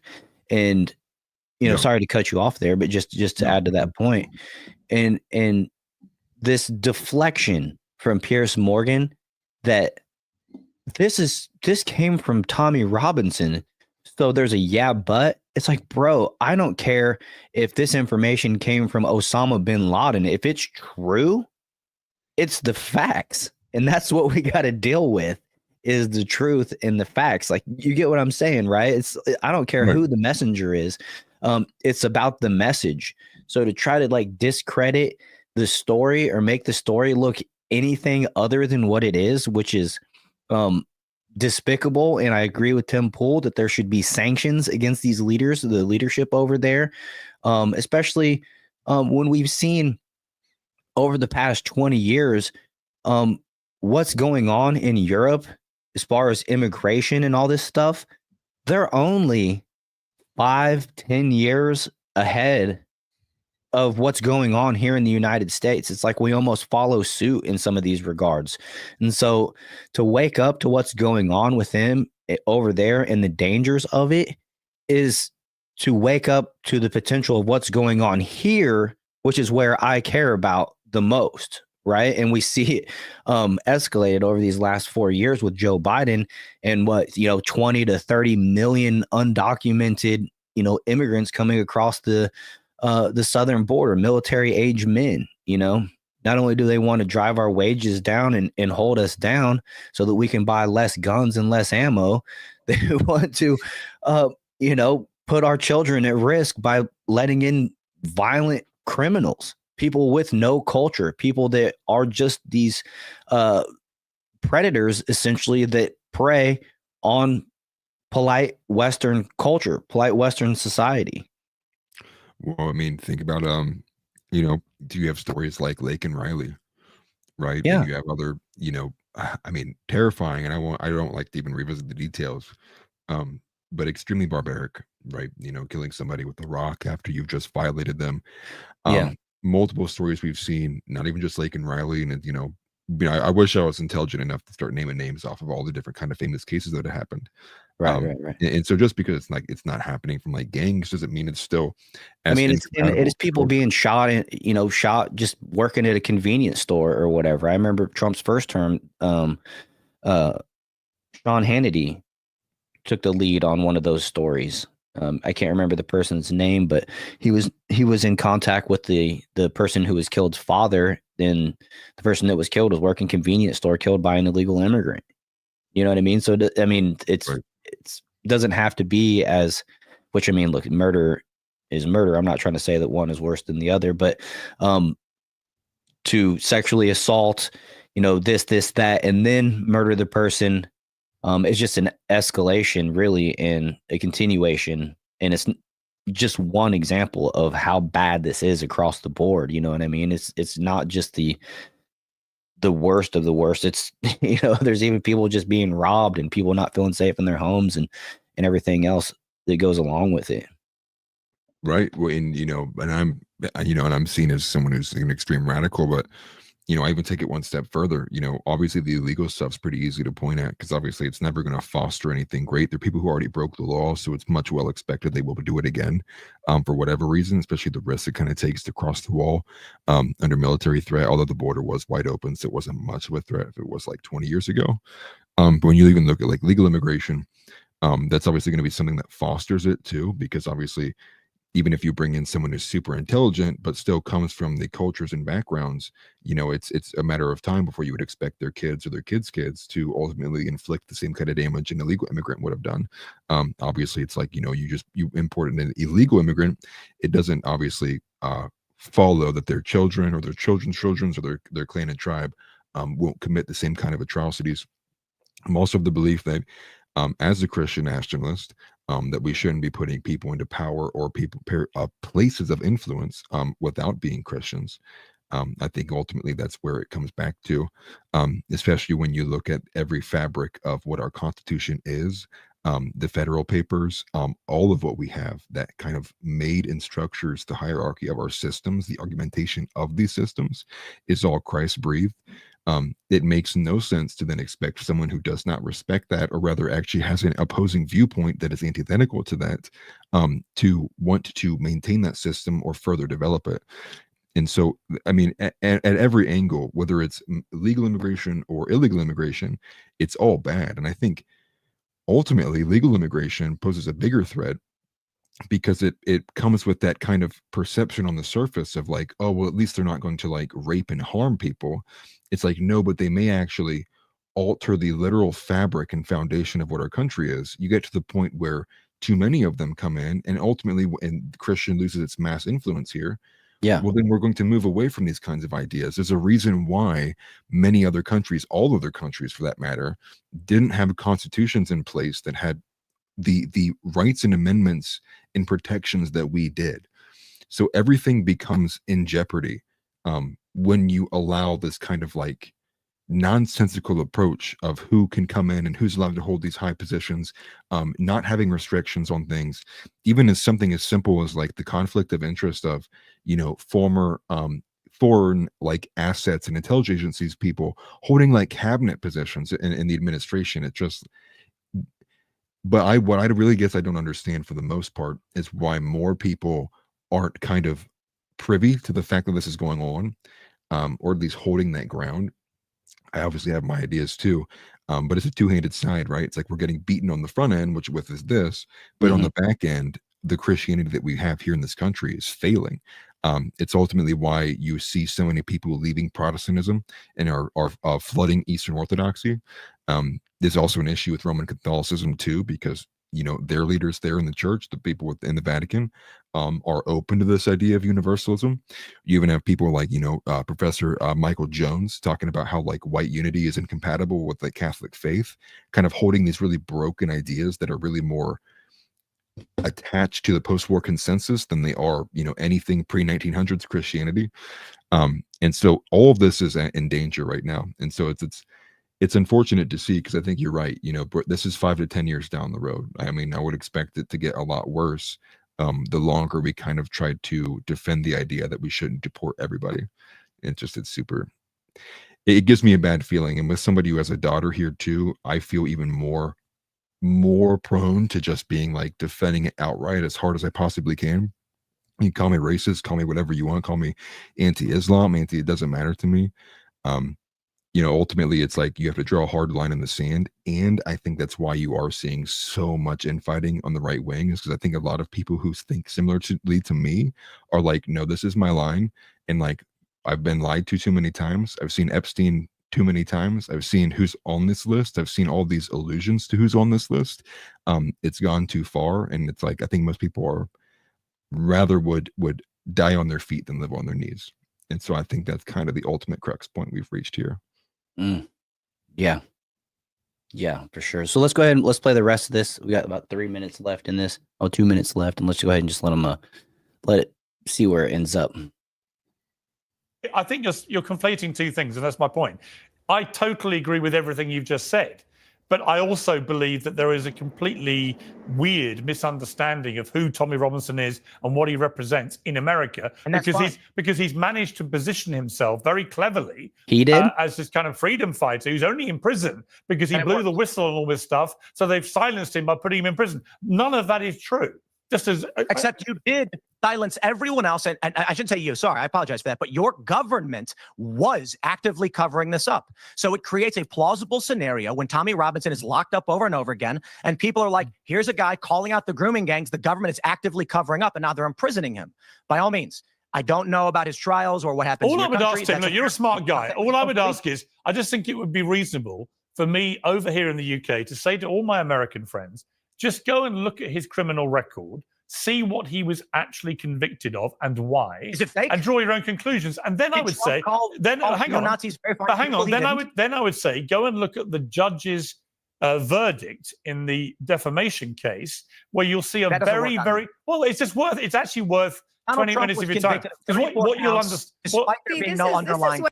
What sucks about this is somebody, whoever retweeted this, they ran this through a noise cancellation. And so it's muting parts of when people are both talking at the same time. It's one of the things that I can't do whenever I cover these conversations because it ends up muting out like 4 or 5 words of every back and forth from one of the people. So it kind of sucks that they did that with this video. But Tim's making a good point right here. Piers like, well, a judge ruled, and it's like, yeah, well, we just saw a judge rule that Alex Jones is liable for $1.4 trillion in money to, you know, the families of the victims of that one thing.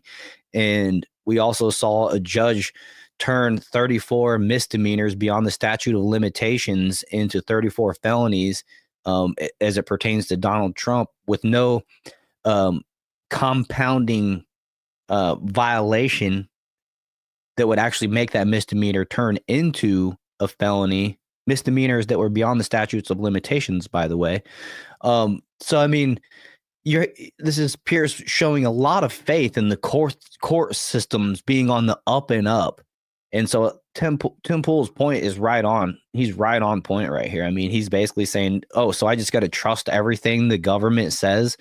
And it's just like, no, sorry, I don't. We have example after example of people not getting justice, even though they went through the court systems here.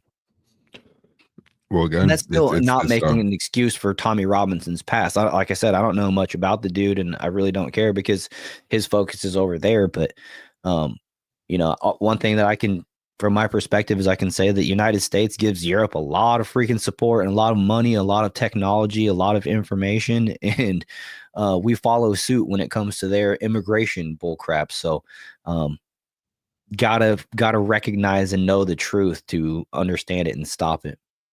well, even if you accept that, right? You go, yeah, okay, he did all this. Yeah, he did all this. He lied on his mortgage. Yeah. Okay. He's still pointing out the fact that you have grooming gangs in here and it's incompatible with Western civilization. Like, it's like, I don't even understand what this is supposed to mean, right? It's the same thing they're doing with the Andrew Tate and like the Donald Trump stuff, right? It's find other things that have nothing to do with the current discussion happening. Right. And then use that to then as like the emotional cudgel of like, this is why you can't, this whole story's gone, right? Right. It's like, it's not even about Tommy Robinson. We're not shooting the messenger. We don't give a shit who the messenger is. It's about the message. Right. That's why it's like that's why I think Tim keeps giving that up. He's like, yeah, okay, 100%. Yeah, totally. Yeah. Completely agree. Right. But still, like, this is the conversation we're having. And you know, again, they will do anything. I think personally, like, it's at the point where they will do anything to try to eradicate what once used to make the Western nations so great. And it's just super sad to see. Yeah, it is. Let's see here. I thought I saw a comment that I wanted to put up here. Oh yeah, TNT says what sucked about this the most was the lady interrupting everyone the whole time. She was insufferable. She is, you know, it's, yeah. And of course, I mean, you can just look at her and know what political affiliation she has. But anyways, let's finish this up. What Crime. Elon Musk We don't wants you we all don't to believe do. you. I'm sorry. All right, Tim. Cara? Oh yeah, she said Elon Musk. She turned the Donald Trump, or MAGA does everything Donald Trump says. She spun that into now you do everything Elon Musk says. It's just like you guys are the ones that are insufferable. Tim. like, don't let the facts get in the way of a good story is an expression What they use in facts? The journalism. fact that they pulled 34 charges with that beyond the There is statute of no limitations. evidence. There is no evidence that they resisted prosecutions out of political correctness. The person who was the actual chief Telegraph reported it. prosecutor has supported. No, you're well, whatever, Tim. They Well, actually, literally to be fair, It's Cara, not- to be fair, on that, Tell her, don't let the facts get in the way of a good story, lady. Just use her words right back to her. that point, there is a growing body of thought across the board, actually, that political correctness did contaminate the There local. is no- Well, hang on. Let there's me a finish. growing Let me body of finish my thought. point. What is that? Let me hang In the on. Let me Telegraph. finish. That it did contaminate the thinking of local I read the councillors, Telegraph. of the police, who clearly were corrupt in some cases, of senior government people as well. That there was a general fear that enveloped them all that they couldn't take the action they felt they should take because the There- repercussions would be they would And be then branded a bunch of afterwards, racists. in the time. Okay. So I highly recommend watching that full clip over on YouTube. By the way, if you haven't seen it yet, I'm gonna go back and finish watching it. Like I said, I've only watched about the first half, but I do plan on watching the rest of it. Tix Bomber said that lady's head is constipated from all the word salad she creates. Yeah, I mean, I rest my case. This woman shouldn't even be involved in politics. It is generally gets insufferable. It shows like a big difference here. Mhm. Obviously have your opinions and such too, but I mean, clearly, just being so, what's the right word? Being so easily, I mean, victim of consensus, right? I think a lot of women are victim of that. If they see it, posted everywhere, they'll take that as truth. And I don't have the figures in front of me or the law in front of me either that kind of explains this philosophically too. But, to expect that men can also not have a woman's best interest unless they're voicing it for themselves is just an unfortunate reality we've reached too. Mhm. And I think you're right. You just look at the woman's physiognomy and you go, yeah, I know exactly how she votes, how she thinks. Mhm. I can tell what she would say if I was to, was to say something to her. Right. You can kind of get that read from her, that vibe. And I think there is some truth in physiognomy. I think there is some truth in phenotype and how people kind of present themselves. Well, I think just speaking from like the gay community, I think the flamboyant gay dudes are talking the way they do and acting the way they do because they're telling other gay dudes, hey, I'm gay and I'm available. This is the lesbian version of it. You know what I mean? Yeah. She's trying to win over the hearts of like people like Megan Rapinoe and anyone else who would kind of fit that bill. Probably trying to catch the attention of that assistant chief fighter. Mm-hmm. Yeah, exactly. Do we have that clip? I wanted to play that clip. We didn't play it last time. We Yeah. should. We should. The DEI freaking. It was so bad. And you alluded to it, saying if I need to rescue a man, he shouldn't have got himself in that position in the first place. It's just like, what? So he shouldn't have been living on the 5th floor of his apartment and it got on fire. What are you talking about, crazy lady? Right. Well, so not only do I have the clip, it's the where do we have this here? Let me pull this up. Dietrich says the one thing about Piers is when you hear a liberal argue, it's like going down a road filled with potholes. Piers, however, can be in the right direction like a highway, but it has these random ass speed bumps. Yeah, because I mean, sometimes Piers fights the good fight. If it comes to men being in women's sports, he's going to be against it wholeheartedly, and you can side with him. And that's why it's important to listen to hear everybody out and to listen to people and things like that, because you're not going to agree with everybody on everything, and you're not going to. And sometimes you're going to agree with people that you generally disagree with. I mean, Cenk Uygur, every once in a while says something that you're like, okay, I agree with that. But, then you just got to kind of question if he actually means it or not on his side of things. But, because I think Cenk particularly is someone that's just smart enough to understand when they've found themselves on the wrong side of history. Which is what we've seen with Mark Zuckerberg and stuff like that too. But here's that little video that I was just talking about, the fire chief or whatever this person is. Yeah, she's the assistant fire chief. So obviously, the main one, the actual fire chief, is a lesbian. I would imagine this woman is as well. If I use my context clues, yeah, we're going to play some 25 seconds long. You want to see somebody that responds to your house, your emergency, whether it's a medical call or a fire call, that looks like you. It gives that person a little bit more ease, knowing that somebody might understand their situation better. Is she strong enough to do this? Or you couldn't carry my husband out of a fire, which my response is, he got himself in the wrong place if I have to carry him out of a fire. It's just not anything any emergency rescue service person should ever say.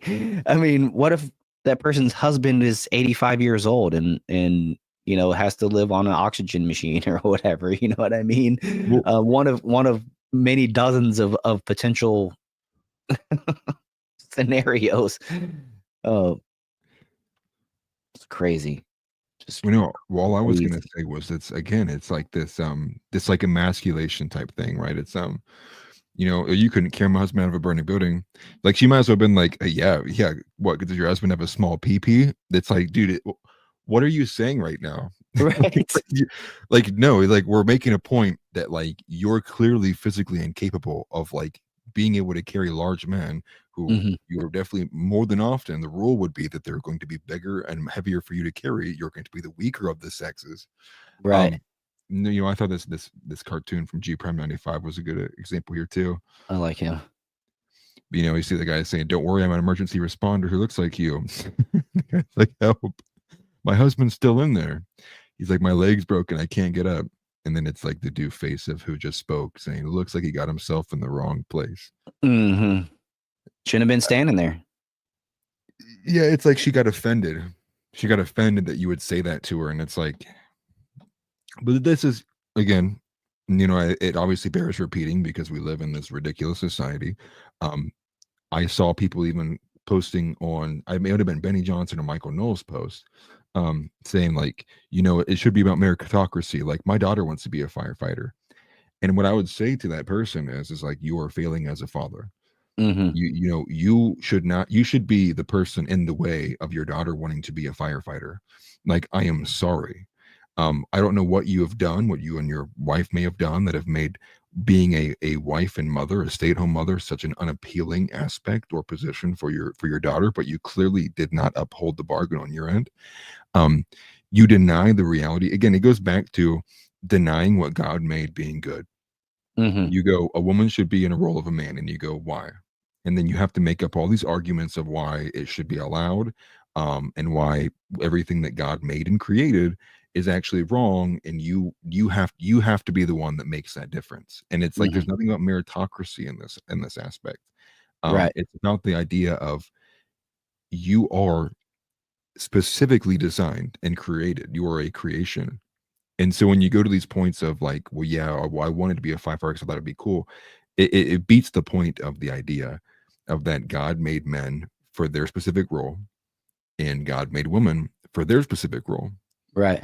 And so this, until we kind of, this is like that slippery slope thing, right? It's the whole, and I think that's what Michael Knowles ended up responding with. It's like, well, no, like, it shouldn't be this and this, but you know, well, it's like we can do this, but maybe not this.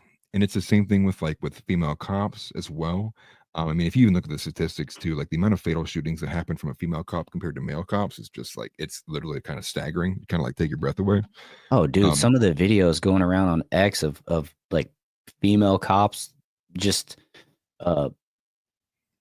over exerting their power. You know what I mean? Like trying to put people in cuffs for just walking by. I saw the other day. It's like, no, you're being detained. It's like, no, I'm not. What are you talking about? I'm just walking by right here. Well, now that we've asked you for your ID, you have to give it to us. And it's just like, no, I don't.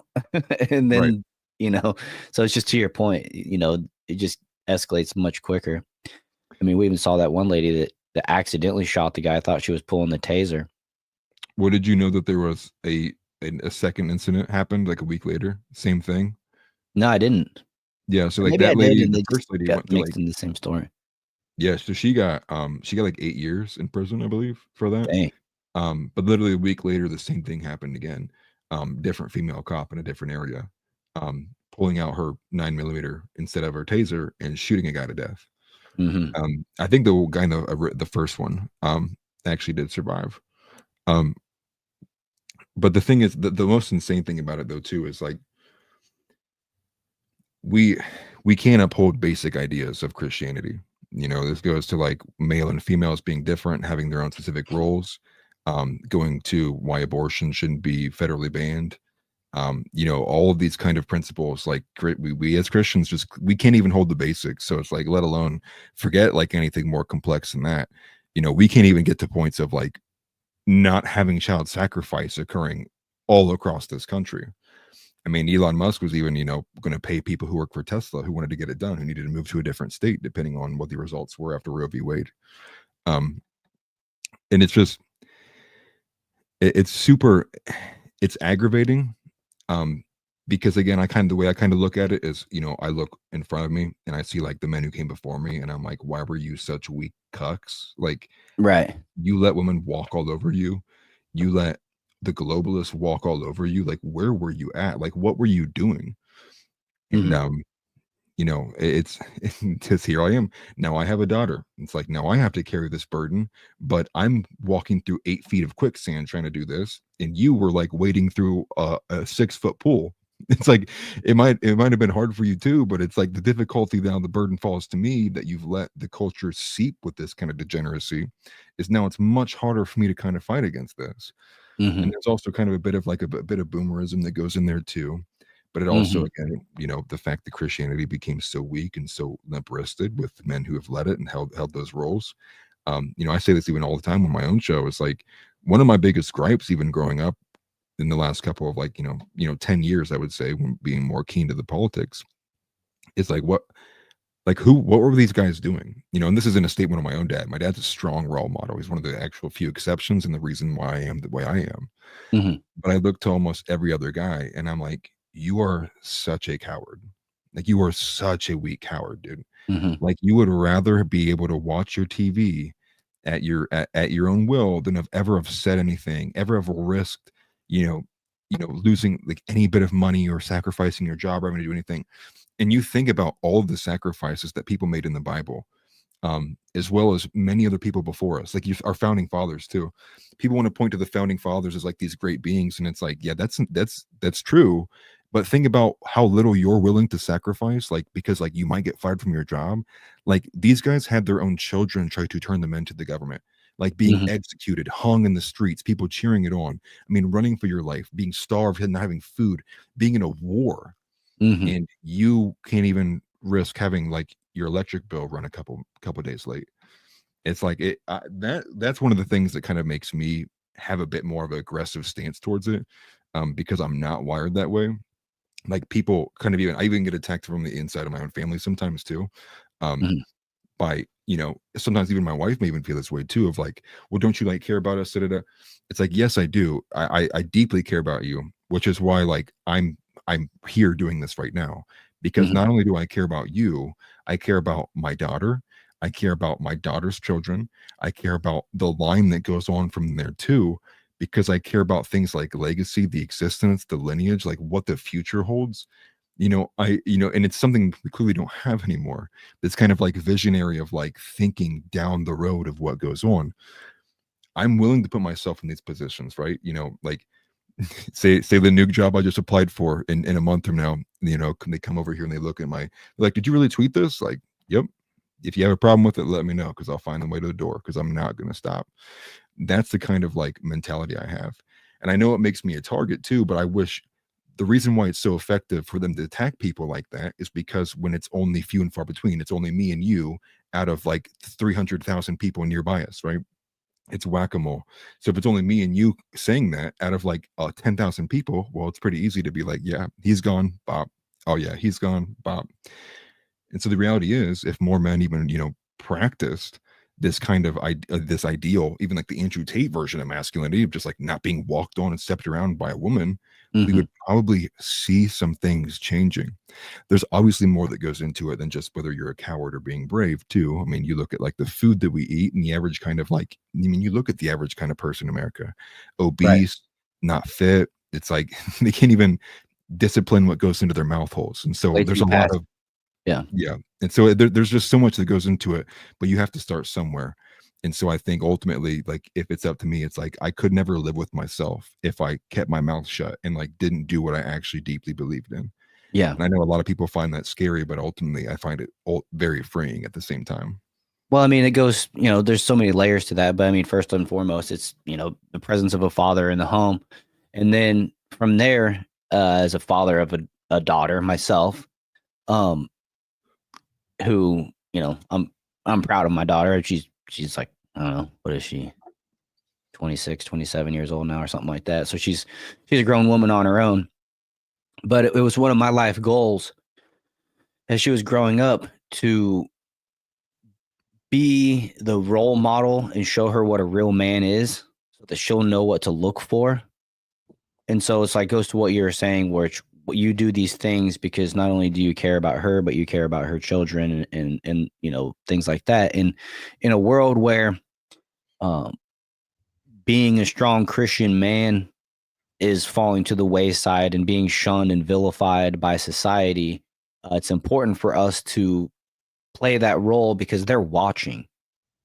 And if they don't have that firsthand witness experience of seeing what a real man is, they will never find one. They won't even know what to look for.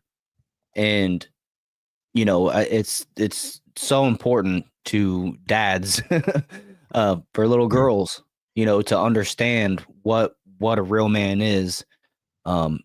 They don't have to know why. They'll understand why as they grow up. But it's just one of those things where I always had that in the back of my mind, which I'm sure I failed at times and stuff like that. But, we're not all perfect, of course, but you know what I'm saying? Right. It was just one of those things where if I don't show her what a real man is, she will never know what a real man is. You know what I mean? Then she won't find She'd have to one. look to Hollywood and Right. everywhere else for Right. inspiration. Right. Exactly. I wanted to mention Dietrich's as an EMS. Appreciate that. Appreciate you doing that type of work. He said, I see what I have to. I do as I must. If you let pride get in the way, you lose your whole purpose of why you're there in the first place. And it's my pleasure to answer the call. So that's pretty cool. That's one of those things. It's a tough deal. And then going back to what you were saying, like as far as somebody saying, like a little girl saying, I want to be a firefighter when I grow up. It's real easy just to say, oh, honey, you can be whatever you set your little heart to. You know what I mean? And if you really believe that and you really want to like say, okay, you can be a firefighter, you're going to have to start eating healthy. You're going to have to start working out. You're going to have to hope and pray that your genetic DNA keeps you, on the female bodybuilder side of life rather than your hips getting wider as you go through puberty or just whatever, you know what I'm saying? Like, so start praying to God for all these things. And it's the realistic thing. The better thing to say would be to like relate it to, like the way that I heard it in my head was like, say your little girl comes to you and says, I want to be an NFL football player. Right now, women can play in the NFL. There's no ban against women playing in the NFL or any of the pro sports. Yep. It's just that they don't make it to that level. No matter how hard they try, you see the difference between the WNBA and the NBA. If those women were good enough, they would actually be in the NBA. Instead, they're a subsidized league. And so it's just, you have to understand and set realistic goals for your children. It might be mean, at the time or whatever, or you might even think it's mean, but it's not. It's just having a realistic expectation and understanding of what life turns into. You know what I mean? You're the adult. You understand. The realities and the potentials, and they don't. And so you have to set the proper expectation. And that doesn't mean say, no, when you grow up, you're going to be a housewife. You can't be that. You're going to grow up and be a housewife. But what you do is you live life treating your wife as a good housewife if you can afford it, if you can live like that. You know what I mean? And then she becomes the role model. for the woman. You know, you're the role model for what she would look for, and then things naturally would work out, especially if they keep, you know, God at the center of their relationship and their heart and everything like that. You know, then things just tend to work out. But if you let your iPad raise your kids, if you let TV raise your kids, if, you know, Kardashians and whatever are raising your kids, your daughter's gonna want lip injections when she's 18. She's gonna, you know what I mean? Like that's the path you're setting her on. So it's just important to just be realistic when it comes to that stuff. Well, yeah, I mean, I think ultimately, even if you're not letting your iPad raise your kids, you still have to be such a level of convicted in this current environment because everything is against you. Like the odds are against you. Even if you are the most convicted Christian father, Mhm. it is every single step of the way. This society is seeking to destroy and degenerate and debase your children, whether it's a son or a female. I think obviously there's a greater burden if it's a female. It seems right now they're attacking both genders, but the one they're taking the most advantage of and that's most vulnerable is obviously the female side of things. That's you know, a lot of times too, because we are so atomized as a family, it doesn't even have to come from Hollywood. You know, it could come from the fact that you have an aunt in the family, who was Yeah. like always wants to talk about her golden girl era and wants to press those kind of influences on your daughter. It Now can we come have from public areas, schools working against them too. yeah, public school, the friends, the influence they would get from their friends' parents as well if they stay over. It is so very kind of like deeply, you know, it's ubiquitous. It's literally everywhere. And so that's why there's such a burden on you, whether on the father and the mother both, to be united in that too. That's where I think a lot of the root of the problems is why a lot of fathers may not even step up to the plate initially, is from the fact that their wife still thinks like certain kind of, you know, maybe base level feminist things, and then, you know, husbands do the same thing too. Mhm. But I think I see that a lot as well, where men have kind of been longhoused into the point of wanting to hold a very convicted position on something, especially if it comes to a little girl, would get opposition from the wife. And that's where ultimately the union has to be there. But when you remove patriarchy and you replace it with egalitarianism, and the husband loses the position of actually being the head of the household and you treat it as a 50-50 role, that's where it becomes, well, it's up to a vote now. And, you Mhm. know, then that's just it. And people hate hearing this because it's so far removed from, you know, we're so far removed from biblical reality. Mhm. Um, that's not the way it was, right? You know, you can even go back to the very first story of the Bible, right? You know, God looked at Adam, and his transgression was not being the head of his wife in the right moment. Obviously, Eve's sin was eating from the fruit, but he was also equally as displeased with Adam for listening to the wife and not telling her otherwise, you know, and not being there to prevent her from listening to the snake. And that's why a lot of it has to be, you know, this, you have to be unified. And you know, this touches so many different things too, but ultimately, like when we Right. look at the average person and what they can control, they can definitely control what happens inside their marriage.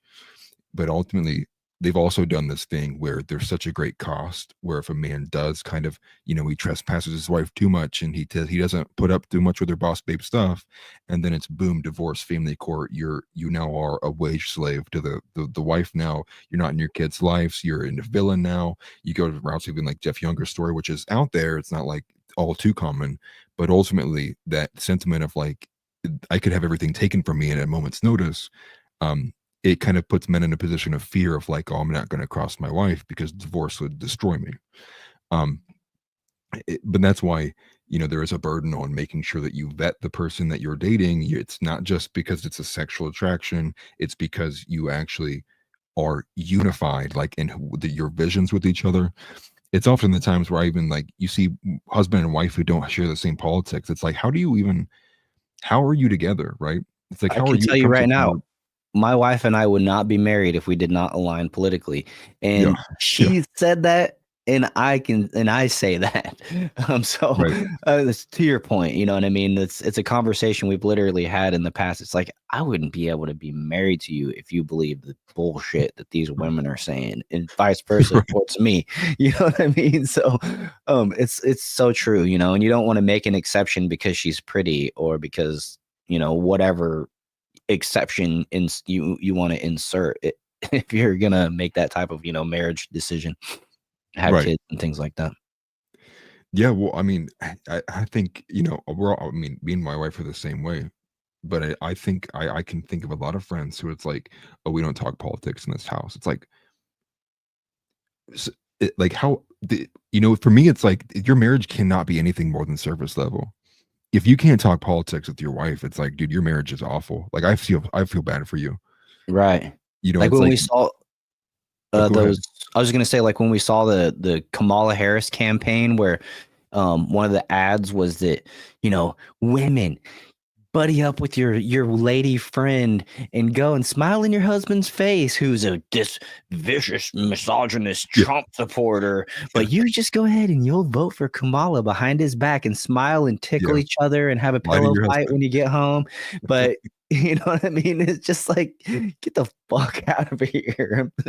Just for real. It's just like so it was just that, to me, that was a message of blatant anti-family that the Democrat Party pushes and supports. You know what I mean? It's just they don't Right. even see the value of it at all.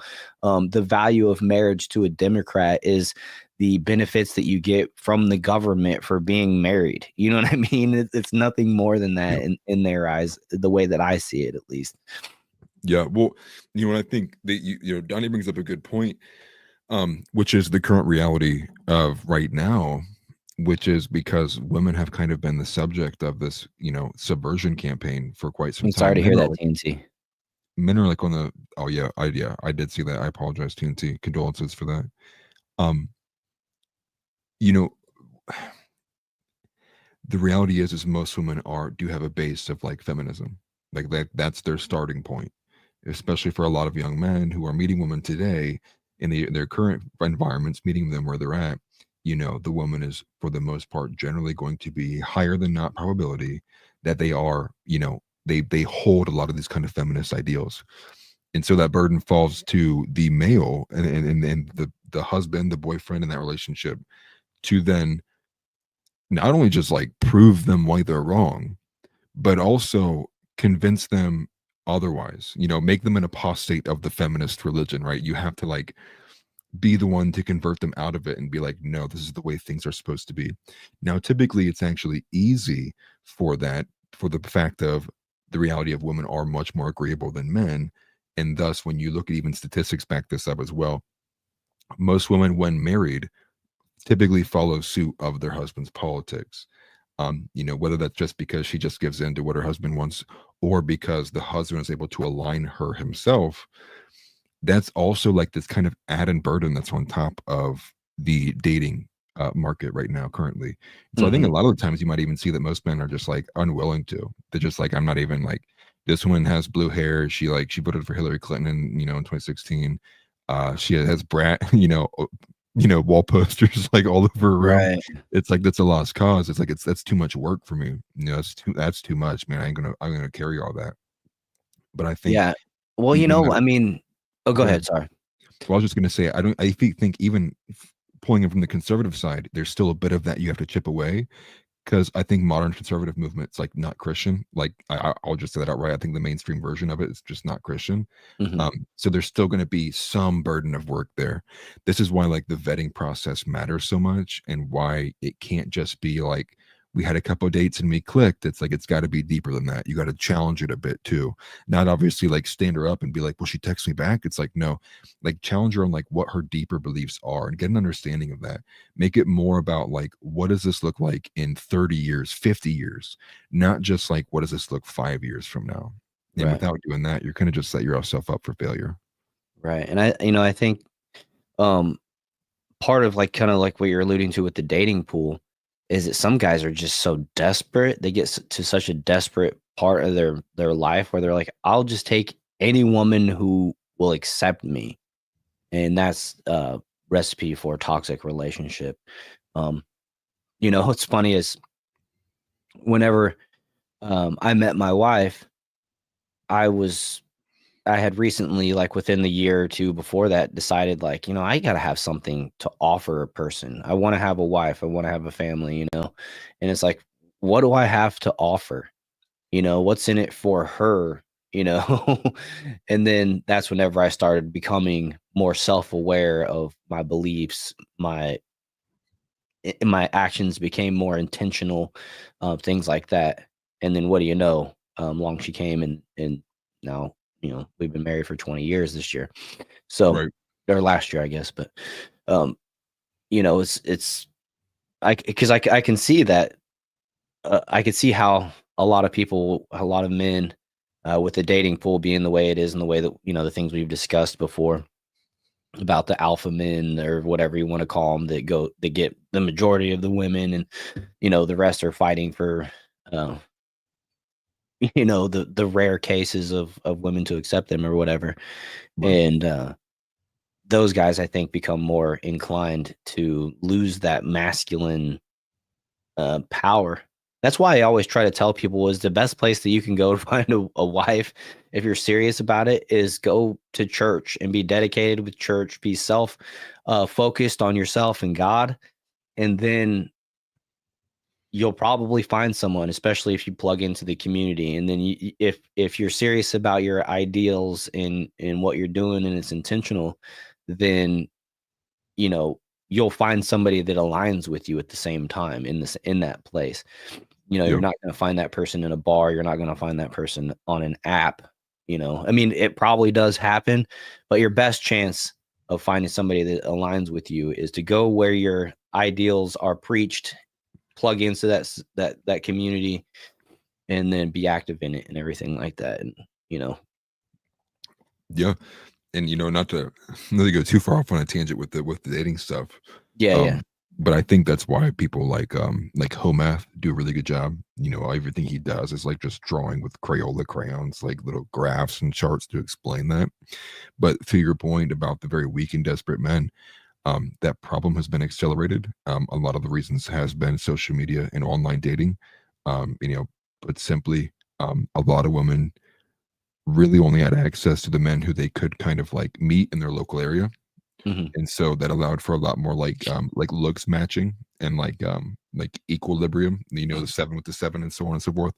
But now when you have like a lot of the current dating market and the reachability, the globalism of the dating market, what you end up getting, and why a lot of men are very defeated, why you think, why you look at a man walking down the street and he's like some fat lord and you're like, dude, you need to like go to the gym. Well, a lot of the problem is also due and rooted in the fact of he probably grew up where all the women who like he would have been attracted to were like dating way outside of the market.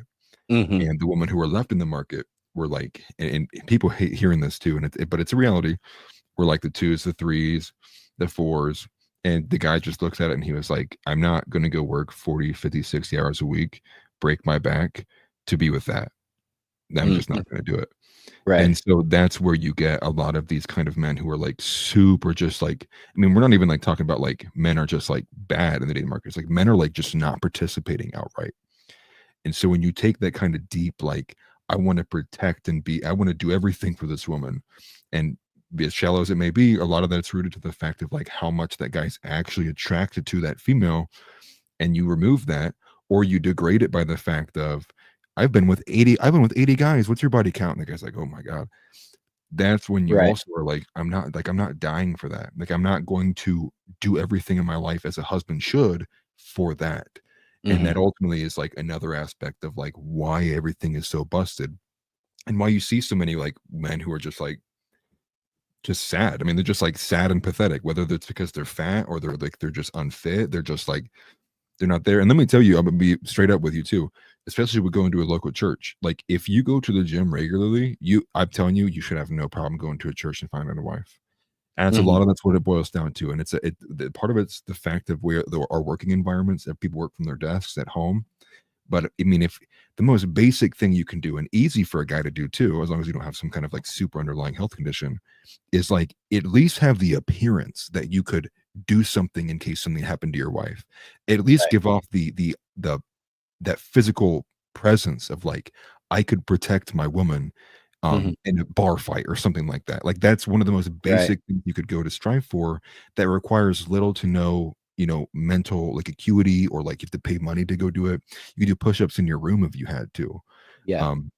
But I think also the lack of why you see men not doing that is also because they look at the market around them and they go, well, the best I could do is Stacy.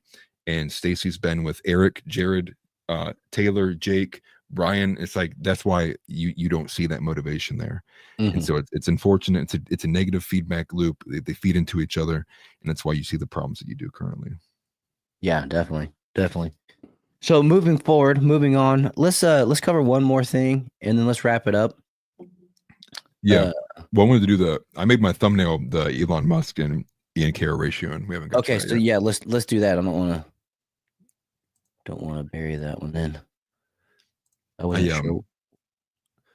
Well, we don't have to watch the video because he made like a 10-minute video, but just so people know, there is a 10-minute video up there Yeah. that Ian Carroll made. But not to bury the headline on this one, this is the biggest ratio I've ever seen in my entire life on X.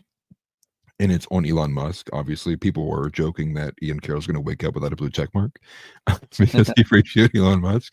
And this all goes to the fact that, again, Ian Carroll's somebody that we really appreciate here. We're already seeing a lot of like bad faith attacks on Ian Carroll. People were saying he's buying likes. That's the only reason why this happened. Ian Carroll's got 1 million followers now at this point. He's been a TikTok warrior, getting his accounts deleted all the time. And so it's the reality of this is that Elon Musk posted a kind of like propagandist kind of video, really, kind of like a very pro-Israel video with Elon Musk. And then, Ian Carroll kind of comments here, for being so smart, you're exceptionally bad at understanding this one issue, kind of weird. And so he didn't ratio the initial post, but Elon Musk actually responds. He says, what am I missing? And then people made this joke where it's just like this insanely long post, and we don't have to get into the entirety of it here. But then it's 235,000 likes, 40,000 bookmarks, 48,000 retweets, and 7,000 replies. Absolutely blowing out Elon Musk's post out of the water. Now, what's wild is the fact that Ian Carroll's post here has almost double the amount of impressions and views as what Elon Musk's post does. This, I think, is a very good sign of someone who's outside of the realm. Because Ian Carroll's kind of like he's more of a hippie liberal guy. He kind of aligns with like the Maha movement, like an RFK Jr. kind of like Democrat. He's all over the place with his politics, but ultimately he's very like anti down the rabbit hole kind of stuff. He's very anti like the Epstein. He's very anti BlackRock. He's very anti like globalism. So he's always like the big picture kind of idea, and he always does a lot of like deep research. But the crazy thing is just he obviously had everything ready to go when he went Elon, and I thought it was a great response to him. Now, Elon Musk never responded, but Ian Carroll did continue, and he made more posts. He made one. I pilled Elon Musk, and so much and so forth with that. The main thing here that I did want to say is this is a good sign for the fact of what X is and represents currently for being as free speech as it is, which is like the people have spoken. The people who clearly follow both Elon and Ian Carroll clearly feel one way about this issue over the other. And I think it's a good thing. This is something that obviously Thomas Massey's pointed to as well, but he'll get kind of drug as like, oh, he's just a never Trumper. And the only reason people like him is because of his stance on APEC. And one of the very top comments we even got, the first comment we got from TNT was, it goes a lot deeper than just APEC. And I would agree, even if I was just say like, yeah, well, I'll take that, accept that argument. It still holds true with the reality of like, we have too much foreign influence in this country. Obviously, my belief, not the show's belief, but my belief is that there's a large amount coming from one specific area. Real quick, good night, Earl's daughter. Hope everything's good with you. I know you had some sick ones, some sick youngsters and stuff like that. Hope they're all getting better. Yeah, good night. Hopefully we'll catch you on Wednesday. Yeah, take care and be safe. Yep. But I wasn't expecting that, to be honest with you. And it's just, again, it's because he's coming out of the from Ian Carroll, right? And I think that's what made it so much more kind of like eye-opening. Somebody who's got a bit more of like liberal policies too. I mean, this is a guy who grew up in Washington, on the West Coast. His parents are both teachers, educators, I believe. I think they're a bit, a bit higher up than just the average, what's the right word? You know, just basic teacher, like educators. So they like did a bit more than just like kind of teaching one single classroom. Um, so that's why he's kind of gets his kind of like good performance ideal from too, because he learned from his parents how to teach classrooms and such. He's got a really good platform.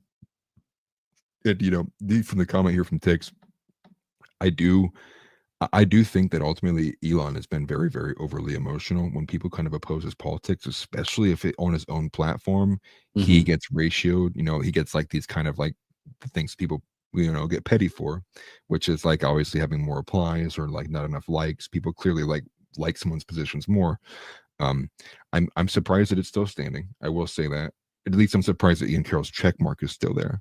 Um, because what they did with a lot of other groups and other accounts is they argued that because that he got ratioed, it had to have been that they coordinated together and they spammed these accounts to have more likes than his, and thus that's why they lost their accounts. It was like the main argument to him. And you've met plenty of people, well, you've not seen, but I've seen plenty of people come out. Someone like even like Misfit Patriot, who is the guy who got beaten up by Bryson Gray, make a Oh post yeah. against Ian Carroll, and he got annihilated. And there's so many wild, like unself-aware statements that he makes back and forth, like he's conflicting himself. So a lot of what Ian puts forward is like very, very undisputable. It's a lot of things that most people on, my side of the aisle already kind of know, but Ian does it and puts it in a way that's very easily digestible for even someone who's not that familiar with what's going on, to get to the point of going like, oh, okay, like I see here. And I think it's easy now, and I'm sure it will change here soon. But because he doesn't have that connotation of he hates a specific group of people. And so I think without him having that connotation, people read it and we're willing to get a bit more credibility to go through it and read what he was making the arguments about. And then they're like, okay, there is something here. It's coming from this guy, so there is something here. And so I wasn't expecting Ian Carroll to like make such large leaps. But I think as long as he carries this current demeanor, I think he's going to be one of the go-to people for the near future, for wanting to understand things like Epstein, Mossad, BlackRock, Middle East conflict, like all of these things. Like he's spot on with a lot of the takes that he makes. Yeah, definitely. Ian Carroll's growing on my list of good dudes, good source of information. I like some of the deep dives that he's done. Particularly that one really struck me, which we've mentioned before, where he breaks down the whole Las Vegas shooting. Yeah. Yeah, the most like unexplained, crazy, wild thing that there's all this research about, but you can't say two words about, or you'll get hit with a strike or something else. Right. Right. Exactly. Donnie was actually Which spot on with that comment there. That guy is like, I also kind of feel bad for him too, because I think after getting publicly shamed multiple times in a row, it probably does something to an individual's psyche. I even joined in on it too, because he's kind of the example that I would put out there of like, look at this guy who's older than me, who's like an absolute like coward, and also Mhm. like has all the wrong opinions, holding up all the wrong things. So it's like, yeah, like get this guy out of here. Like I literally told him like he's got to give it up for a while. Having that bad it takes, getting that exposed that hard. Ultimately, it's like you probably got to walk away and at least take some time to like read. Like I mean, do anything that would maybe help you not look like a complete fool, because otherwise you just open yourself up, and become vulnerable to that stuff. Don't operators have, brother? Yeah, I don't want to dig on him too hard. Ultimately, the idea is that he opens his eyes and does the right thing. But as it sits right now, I don't think he's going to back down, and maybe he just goes full on crazy and unhinged because he just keeps getting lit up like this. It's funny. Let's see. Yeah, I agree with you there, House. It's interesting facts, interesting statistics Yeah, put on the screen. Well, this is why I think in the very near future, um, we're going to see some pretty different changes here. And this is also because a lot of the boomers uphold very, very strong post-war consensus ideals. And I think a lot of those has kind of not stuck with the younger generations. People who have kind of had their eyes open the longer that we've had to look through things. Same thing I would, kind of apply to like um what's the right way to say it? The 911 incident. Um, which is just the reality of, you give it enough time for people to look through. There's enough holes in there. You follow track, you look into things, and you go, wait a minute, this doesn't make any sense. This doesn't make any sense. And that's at a smaller scale than a lot of stuff that happened, World War II and then after and then before too. Then you give a group of people enough time to research and look into these things. You go, wait a minute, that doesn't make any sense. Wait a minute. And obviously, I think 9/11 even has less of a stigma than what this situation does. And as this kind of loses it and people become a bit more brazen and willing to take on the the racist burden, or like being racist against a specific group of people, and being like, okay, call me whatever you want, I just want to ask questions and understand this. And then you come to these different conclusions. You go, okay, like I see this now, and now I see why you're painting everybody who opposes it as this specific group. And then you pair the Christian lens with all this too, a lot of things begin to make sense that otherwise wouldn't. That's why you see that funny meme of Malcolm in the Middle, where when my normie friend asks about Ben Shapiro's favorite country, and the guy turns to him too, and he's like, son, once you start, there's no going back. It's like it's a very funny way of like, once most people kind of are red pill on this specific issue, it's just like, it's mind blowing. And I think a lot of people, it's too much. Like, it's too much cognitive dissonance to realize that like that much you have actually been lied to. Like, so many things you have taken to be fundamental truths of your reality are actually just entirely not true and not real. A lot of people just can't make it through that. And I don't blame them, because it's a really rough thing to make it through. Right. TNT says, I would like to see Israel, or I would like Israel to keep on keeping on, simply because it's better for the world if the Muslims have pushback in the Middle East. Yeah, that's a good point. Definitely agree with that. Yeah, for me, it's just like, I just wish we could uphold Christianity. Yeah, that's true. Push everything out. Atheism, Satanism, them boys over there, Islam, all of it. Get out. TNT says, wow, never use simply 2 times in one sentence, kids. It's all good. It's all good. What's up, Bobcat? Cats are a deep study. Cats are a deep study in cognitive dissonance. Are you saying that cats are assholes? Because they can be. Yeah, they kill things for fun. They'll shit on your bed if you make them mad. Yeah, the difference between cats and dogs. Dogs are like, I'm so happy, dude, you'd be your friend. And the cat's like, what is my master going to bring me? Right. It's like 2 different mindsets. Oh, that's cool, Bobcat. Just you haven't said anything, so I didn't know you were here. But it's good to see you there, bud. They just value their own lives more than yours. Yeah. Well, let's see here. What else we got? You mentioned the Candace thing, but let's talk about these. Well, you did show the fire thing.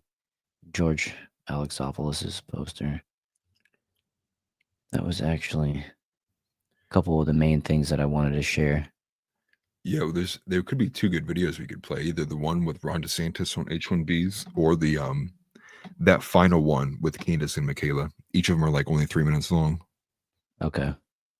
So yeah, let's play Ron DeSantis H-1Bs. Is this the one that I don't think this is the same one that I saw before. I actually reposted something the other day and said Ron DeSantis is actually a good governor. But that's not this one. Let's see. go with that right there. Oh wait, no. I hate whenever it puts our pictures over it. Oh yeah. Sometimes you just say shit to test the filters. That's funny. Gotta make sure they're working. Right, right. Well, I appreciate it. I'm going know, to Helps I'm us actually figure gonna out. gift out memberships real quick. Oh yeah, definitely do that. I got 5 left to give. Okay, boom, 5. There we go. Donnie got 1. Sock got 1. E got 1. Dave Hackney and Andrea Smiling got 1. Okay, cool. Boom. Andrea 5. got one of the gifted ones on my channel the other day. Nice. Winning. Yeah, and Dave is from Chris's community. So some familiar faces. Yeah, that's right. She came over with Cora. Mm-hmm. Yeah, Andrea did. So did Dave. Yeah, no problem. It's random, so I actually Yeah, that's cool. got even no choice. Donnie said, "I'm a real boy now." That's funny. Yeah. I like it when the gifted ones go out to folks we know, not just people that have popped in and stayed quiet and popped out. Yeah, right. Yeah. Just Takes comment if you hate our shirts or something. Tix Bomber said, "I kind of feel bad for Ron DeSantis. He went from short king to lifts queen." I know the boots thing. He'll never live down.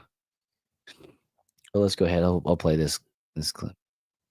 About the H-1B visa program and why it concerns you. So H-1B visas have been used to bring in people who can perform tasks at much cheaper rates than American workers. So we've had situations where companies will bring in H-1B, the US workers will train their own replacements, and then they fire the American workers. Ooh. How is that something that's in the best interest of the American people? And so I think that and here's the thing, when the corporation brings them in, the H-1Bs, they work for less. They're basically indentured servants. If Google brings you in, you can't then just show up and work for Microsoft because they pay you more. You're indebted to that company. So I think it's been a horrible program in terms of how it's done. You often hear we got to bring in the best and the brightest. So like if you have a budding Einstein in like Botswana, can you bring them here? You would not use H-1B for that. We have something called the O visa that you would bring in for people who are of extraordinary ability.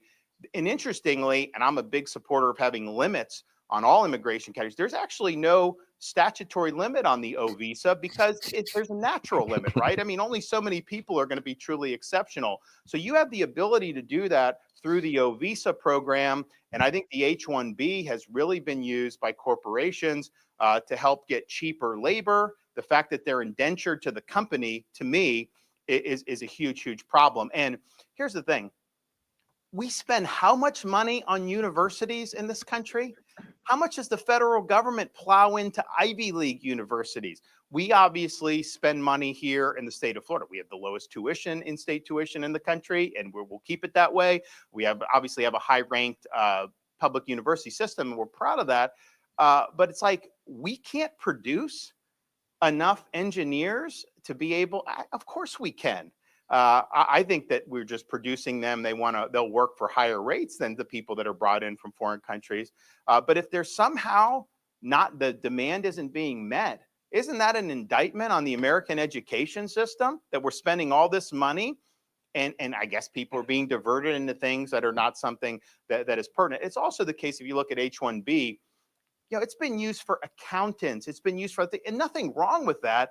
But are you trying to tell me that that's like so specialized that you have to bring in a foreigner, that an American wouldn't be able to do that? So I think Congress should absolutely get involved in this program. I think it's been really, really rife with problems and abuses, and hopefully we'll see an interest in doing that. Donna, there's some good ones there. I love me some Crocodile Dundee. Paul Hogan, he made this movie. His real name's Paul Hogan. He made this movie called Lightning Jack. It's a Western movie, and you guys have probably never heard of it, but it's just one of those ones where like I somehow ended up with the VHS tape of it like when I was young, and I watched it 100 times, and it's hilarious. The inside jokes. Cuba Gooding Jr.'s in it. Highly recommend it if you ever come across it on an app to watch, because it is funny. The inside jokes with it is just the dude's a crack up. Yeah, Bobcat Lightning Jack is hilarious. Interesting. I ain't never seen it. Yeah, I highly recommend it.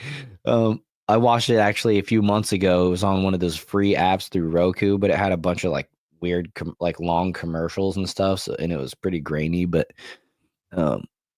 it was still nostalgic and funny. But what Ron DeSantis just said there was right on point. And one of the things that he didn't mention, or he might have mentioned, but I was reading chat and I forgot, or I didn't notice it. But a lot of these people, think about these people that come to the United States on an H-1B visa. You know, they're working their job or whatever. But if they don't show up, if they quit, if they demand a raise, they're going back to the country. They get fired. They lose their visa. So it's a lot like what Ron DeSantis was saying there, that it's, you know, another form of indentured servitude. And, you know, when you add the despicableness of having American workers train their replacement and then get fired is, I mean, that's, you know, a dagger.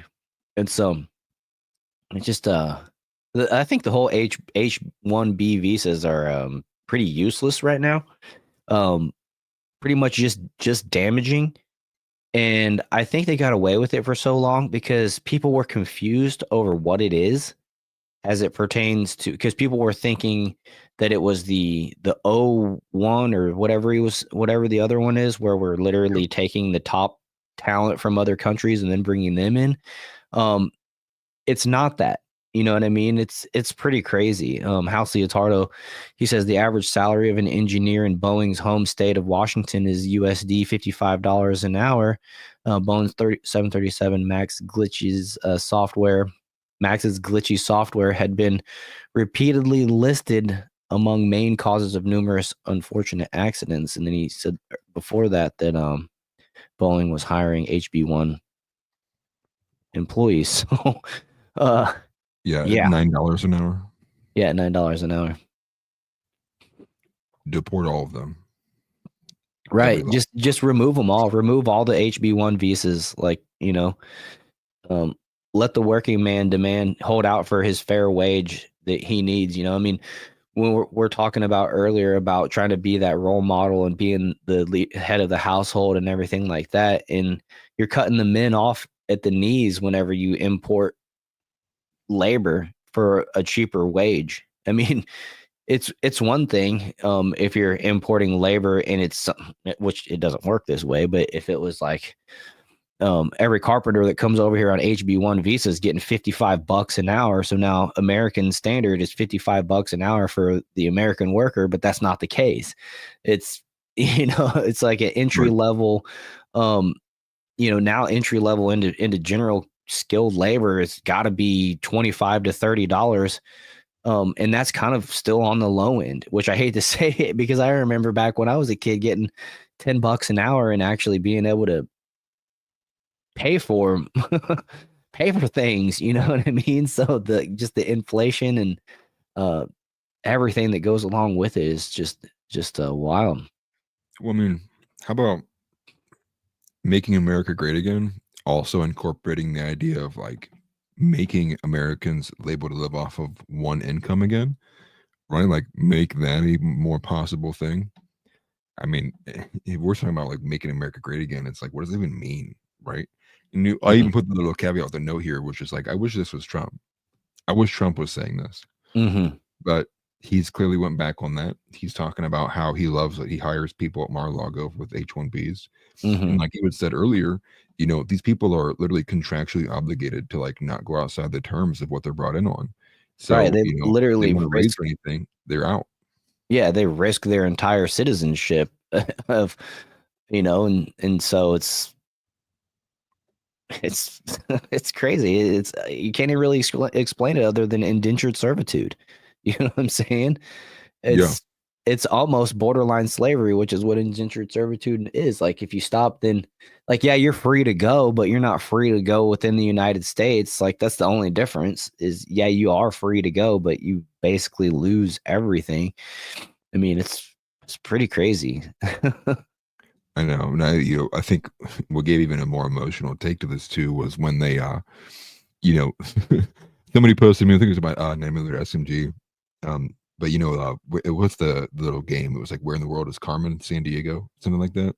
Yeah. And but they changed the title, and it was like, "Where in the world is Vivek Ramaswamy?" Mm. Because after this H-1B thing, where he kind of dumped on American culture, he called us all lazy and like, you know, like this is why you need to be replaced. He's like not said much at all since that moment. So I think this is kind of like him taking that PR solution from Dylan Mulvaney and many others who like when they do something really negative in the public light, the best PR is no PR, which is like just fade away for a bit and then come back when you've kind of like lost that kind of connotation you built up for yourself. Yeah. And ultimately, you know, many of the commenters have pointed out too, like the reason why this is such a like it's such a brute force thing, whether it is from the neocons or otherwise, mainly elitists and billionaires and many in the economics sphere, Mhm. is they want to Seeking like cheap labor. GDP.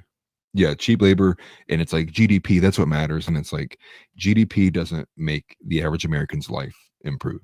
It doesn't Mm. improve the quality of life. In fact, it does the complete opposite. And, you know, it's still funny to think that Bernie Sanders came out and got like, you know, a multi-100,000 like tweet because he was like, we have to cancel these, you know. And, you know, most people probably, you know, don't care for Bernie Sanders nowadays. He kind of capitulated to the Democratic Mhm. establishment. But it's crazy to think that Bernie Sanders is coming out here and outflanking the mainstream conservative group from the right. And Ron DeSantis seems to be taking that same position here from the right, which is like, who cares about GDP?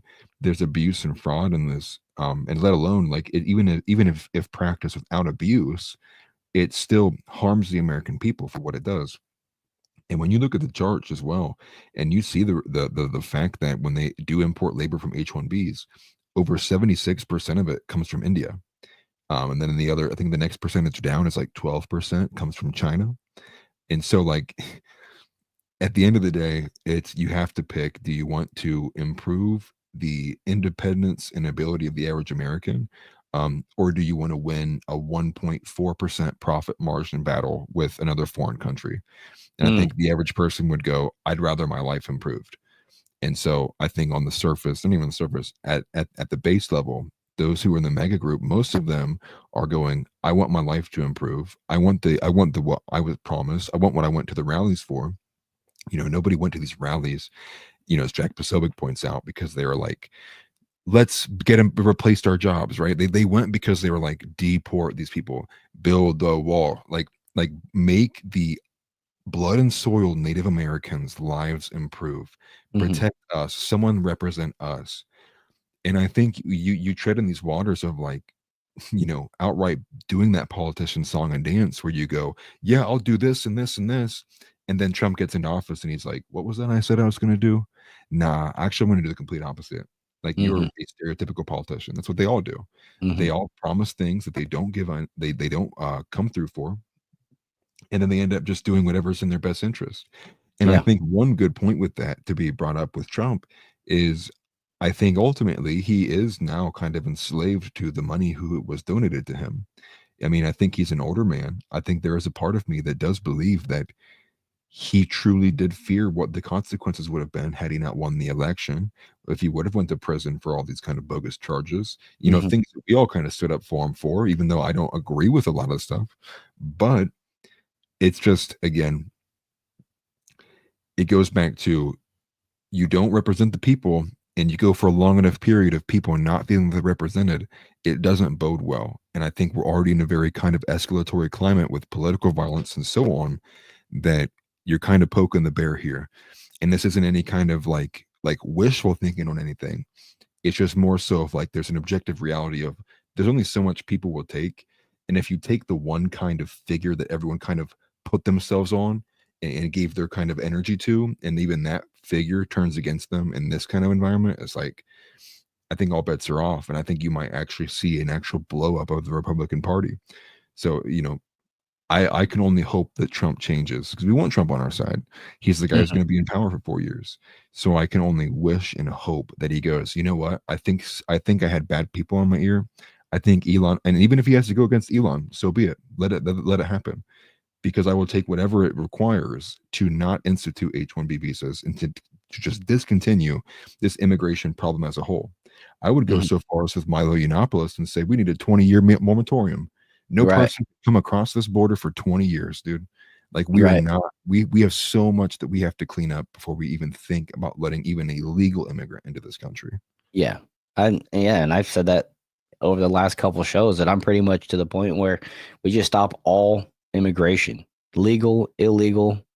We uphold the laws, and we focus on, you know, we refer to this often, but cleaning our own room, bringing manufacturing back, manufacturing of raw materials, manufacturing of medications, manufacturing of technology. You know, they always talk about how we need Taiwan for the microchips that they produce and stuff like that.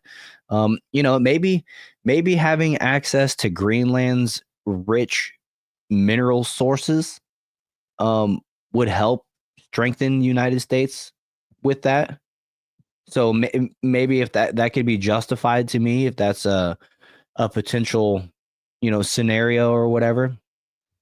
It's like, well, if we want to become more self-reliant, then we'll need what Greenland has to provide. Okay, well then now we're talking, you know what I mean? But there would still need to be a lot, you know, you could factor in maybe national security as the ice melts up there and some other things in, and it's like, okay, well this makes sense for us to start working towards this. Maybe have it, you know, set far goals, you know what I mean? Not just be constantly working in the now, but working towards the future, and, you know, maybe 15 years or something, then it becomes a reality or whatever, you know, just throwing numbers out there. But just because we have the foresight to be ahead of the curve and not be reactionary. But I believe, you know, the majority of Americans, when it comes down to it, they would agree. You know what I mean? There's only this like fringe left that really votes outside of their own interests. Are the you know what I mean? And they're the only ones. And I would argue that they're like the well-off Hollywood, you know, type people that degeneracies don't have nothing better to do with their money or their life or whatever, and they have no legacy. You know, everything just dies with them or whatever. I saw a graph they put up on the they put a graph up on Timcast like 2 nights ago, and it was like it's like a circular type of scenario, and it was like one side was the right, and they vote like within the circle of their own interests, was like in the center, and then the left, it showed the center, but then they vote like outside of their own interests. If that makes sense, if I can word that visual. You're looking, oh my gosh, I forget what this graph is called. Yeah, but it shows like how normal conservatives like the in-group preference versus the out-group preference, like that graph where it's like the heat map. Yeah, like, a heat map. That's what it looks like. Yeah. Yeah, where like conservatives in general are like, they have like a very structured in-group preference for themselves, where liberals all have an out-group preference. Right, where they literally vote on issues that don't like benefit their own pertain to their lives, or benefit their own interest or whatever. Yeah. I found that rather fascinating, but it's also like obvious. You know what I mean? That's what they do, is they cater to the fringe, and it wouldn't be the fringe if it was the norm. Yeah, well, I mean, their policies are extremely destructive. You know, ultimately they win. I mean, they're, for one, they, you know, they hate Christians. I mean, let's just be honest about it. And then you go to like, Kamala Harris was like, how dare we say Merry Christmas? Like, what are you on? Like, how can you even consider this person like an American like a citizen? It's like you were Right. born here, but like you are like you're not American. You're barely an American. You're American in name only almost. Yeah. But that's just like what we're fighting. It's what the UK is fighting, right? It's like it goes back on both levels. Like with the UK, you have all these parties, like the Labour Party. They voted like 364 to 111 to not disclose or open an investigation into the grooming gangs.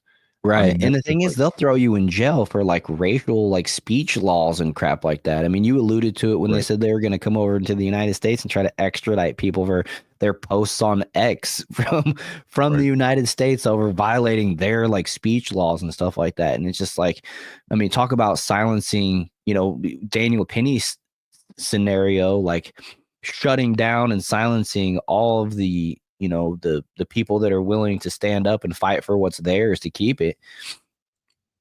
Right.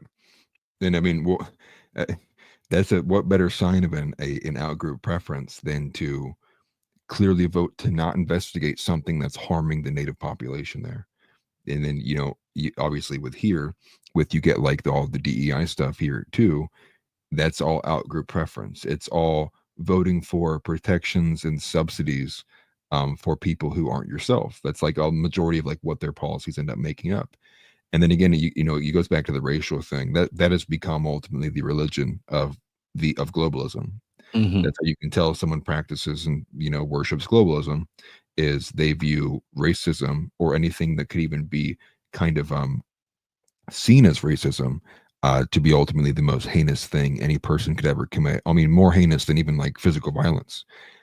That's where you get into like the per capita issues as well too, where it doesn't matter that some groups may be more violent than others. It matters that you don't notice those things. Noticing those things is actually like the most dangerous thing you could possibly do.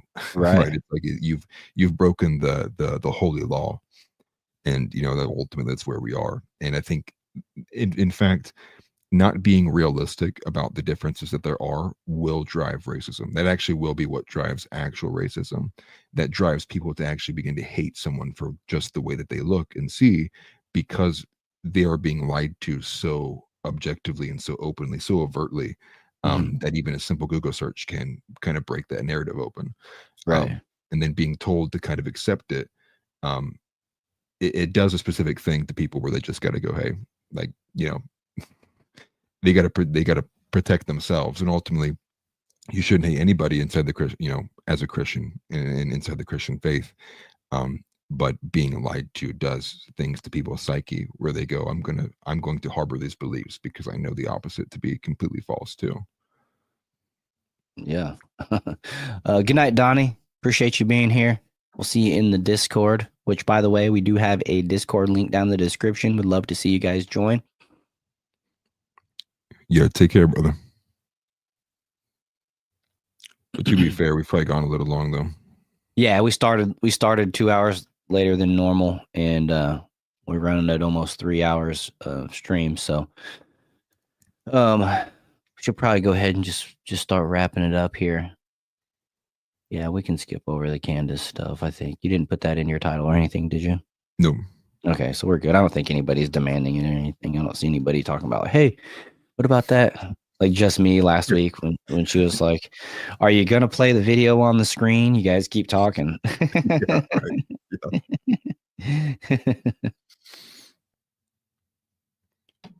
Yeah. Donnie, you're not in the Discord. Did you leave? You were in there. He got concerned that some people that came in oh, that's right. Federal agents. That's right. Maybe just weird.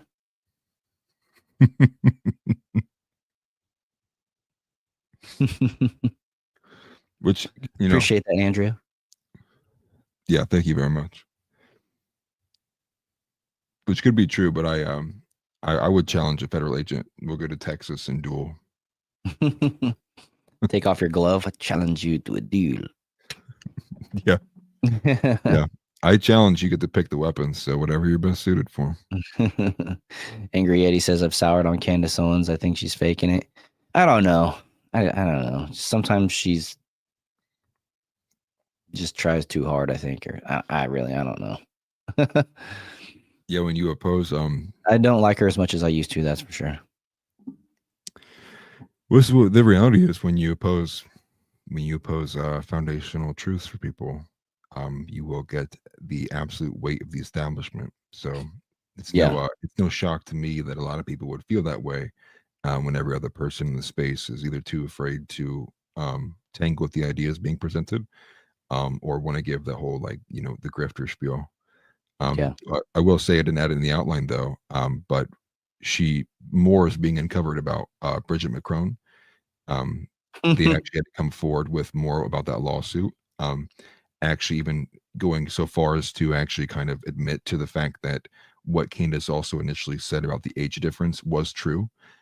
Their relationship began at like 15 and it's like 39 or something like that. It was like 15. He was 15 and she was like 39 or something like it's a crazy age gap in there. Wow. So a lot of the things that she was initially pointing that didn't make sense and was going to find out are coming out to be true. It's pretty easy to take that safe space stance of like, oh, she must be grifting or like it's too far. But ultimately, it's like, once again, like you're not going to agree with people 100%. It's about what are they saying that is true, and is there value in what they're saying? And discernment through the facts of what they're saying, and discerning through the words that they're saying into facts or not, whatever. Yeah. Right. Yeah, for sure. I see Candace has a bad attitude, which never lands. Bobcat says, similar to Andrew Wilson, he may be correct, but he has a terrible attitude. Yeah, I can see that with Andrew a lot more than Candace. I love Andrew Wilson. Right. But I'm entertained by Andrew more than Candace. So there's a give and take, I guess. Yeah, I love Andrew Wilson, man. Yeah, if you don't like Andrew Wilson, you wouldn't like me if I had 100,000 followers. For real. So anyways, with that, you guys, you can find me at America First TV over on YouTube. I am Worrell on X, and I'm also America First TV with Worrell or something like that on Rumble. I think that's how it shows up. I don't know. They made me add a little caveat to it because somebody else had America First TV on there. They weren't using it in an inactive channel. So anyways, find us there, find me there. Make sure you like this video, share this video with all your friends, all your family, even people that you don't like. You never know, they might hear something and be convinced. All that good stuff. Alice, let people know where they can find you, and we'll wrap this one up. Yep, you can find me on YouTube at Atlas Thugged. Also thankful to YouTube that I got remonetized after I believe to be a mass report. I wanted to actually mention that real fast. Sorry to cut you off, but I've been seeing people getting demonetized for the same exact thing that you got hit with a lot lately. So I don't know what's going on with YouTube, but another guy in our Discord, he hasn't spoke. He's from my coaching group. His name's Daniel. He's a content creator. He's got like 5,000 subs, and he does music reactions. He got hit with the same exact thing like yesterday, and it's just a bummer that whatever's going on is going on, because he's not even in the political space, and so it's not like even targeting of one ideology or anything like that, I think. But you might have been mass reported, but it's weird. I don't know what it is. There might be a glitch in their algorithm with their bots or whatever. Their checks and balances. ATS. But yeah. Anyways, I wanted to throw that out there. I meant to mention that earlier actually, and I wanted to reiterate for those that hadn't heard that you did get your channel remonetized. We are still on the goal of getting you to 1,000 subscribers. That milestone is an important one for content creators like us. And so if you're watching me on America First TV, or if you're watching us on America First TV, make sure you go check out Atlas Thugg's channel. Subscribe to us both, and because we both do simulcast this stream, and help us with that one goal that particular goal for sure. And so go ahead. Sorry, continue. I wanted to mention that. No, you're good. I appreciate it. You can also find me on X as well at Atlas_Thugged_. Occasionally, maybe probably about, as often as I feel like it. A lot of times I write like smaller, like little article pieces too. More than just like the basic kind of like rage bait material and other things too. I'm always a bit more radical on X too, because it's a lot more free speech as well. So you can find a lot more of my misogynist and Christian nationalist take too. We appreciate everybody for being here.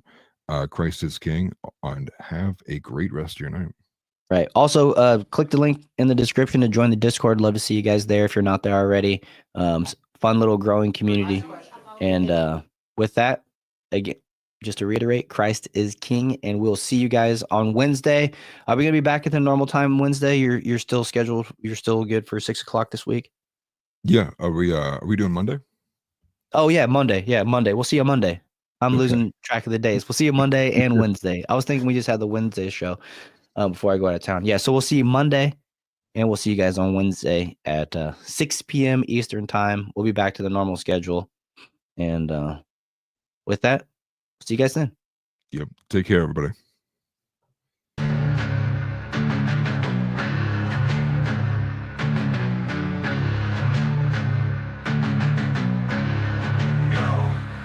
With war rolling Atlas dog, we here to bring the truth. Jar open this podcast, we breaking through the fake news. They try to silence us, but we will be subdued. We're bearded alpha males here to save the youth. Spitting fire on the mic with the bass Christian takes. Exposing the lies, keeping the demons at bay. We ain't afraid to speak up, we won't be swayed. Jar open this podcast, where the truth is laid. Jar openers, cracking open the lies. We're rolling Atlas dog, we're here to rise. Bearded alpha males saving the youth from the godless demons, spreading the truth. We ain't playing games, we're on a mission to awaken the masses with our intuition. Pulling out the corruption with no inhibition. Jar open this podcast, sparking a revolution. We're not afraid to stand tall in a world full of deceit. We're the voice of reason, bringing light to the street. Keeping it real, never missing a beat. Jar open this podcast, where the truth meets the heat. Jar openers, cracking open the lies. We're rolling Atlas dog, we're here to rise. Bearded alpha males saving the youth from the godless demons, spreading the truth. Joe open this podcast where the truth will never cease. Join us on the journey to bring back peace. We're rolling Atlas thugs, fearless in our release. Joe open this podcast where the lies will decrease. Yo, thanks Angry Yeti for the $5. We'll see you guys Monday.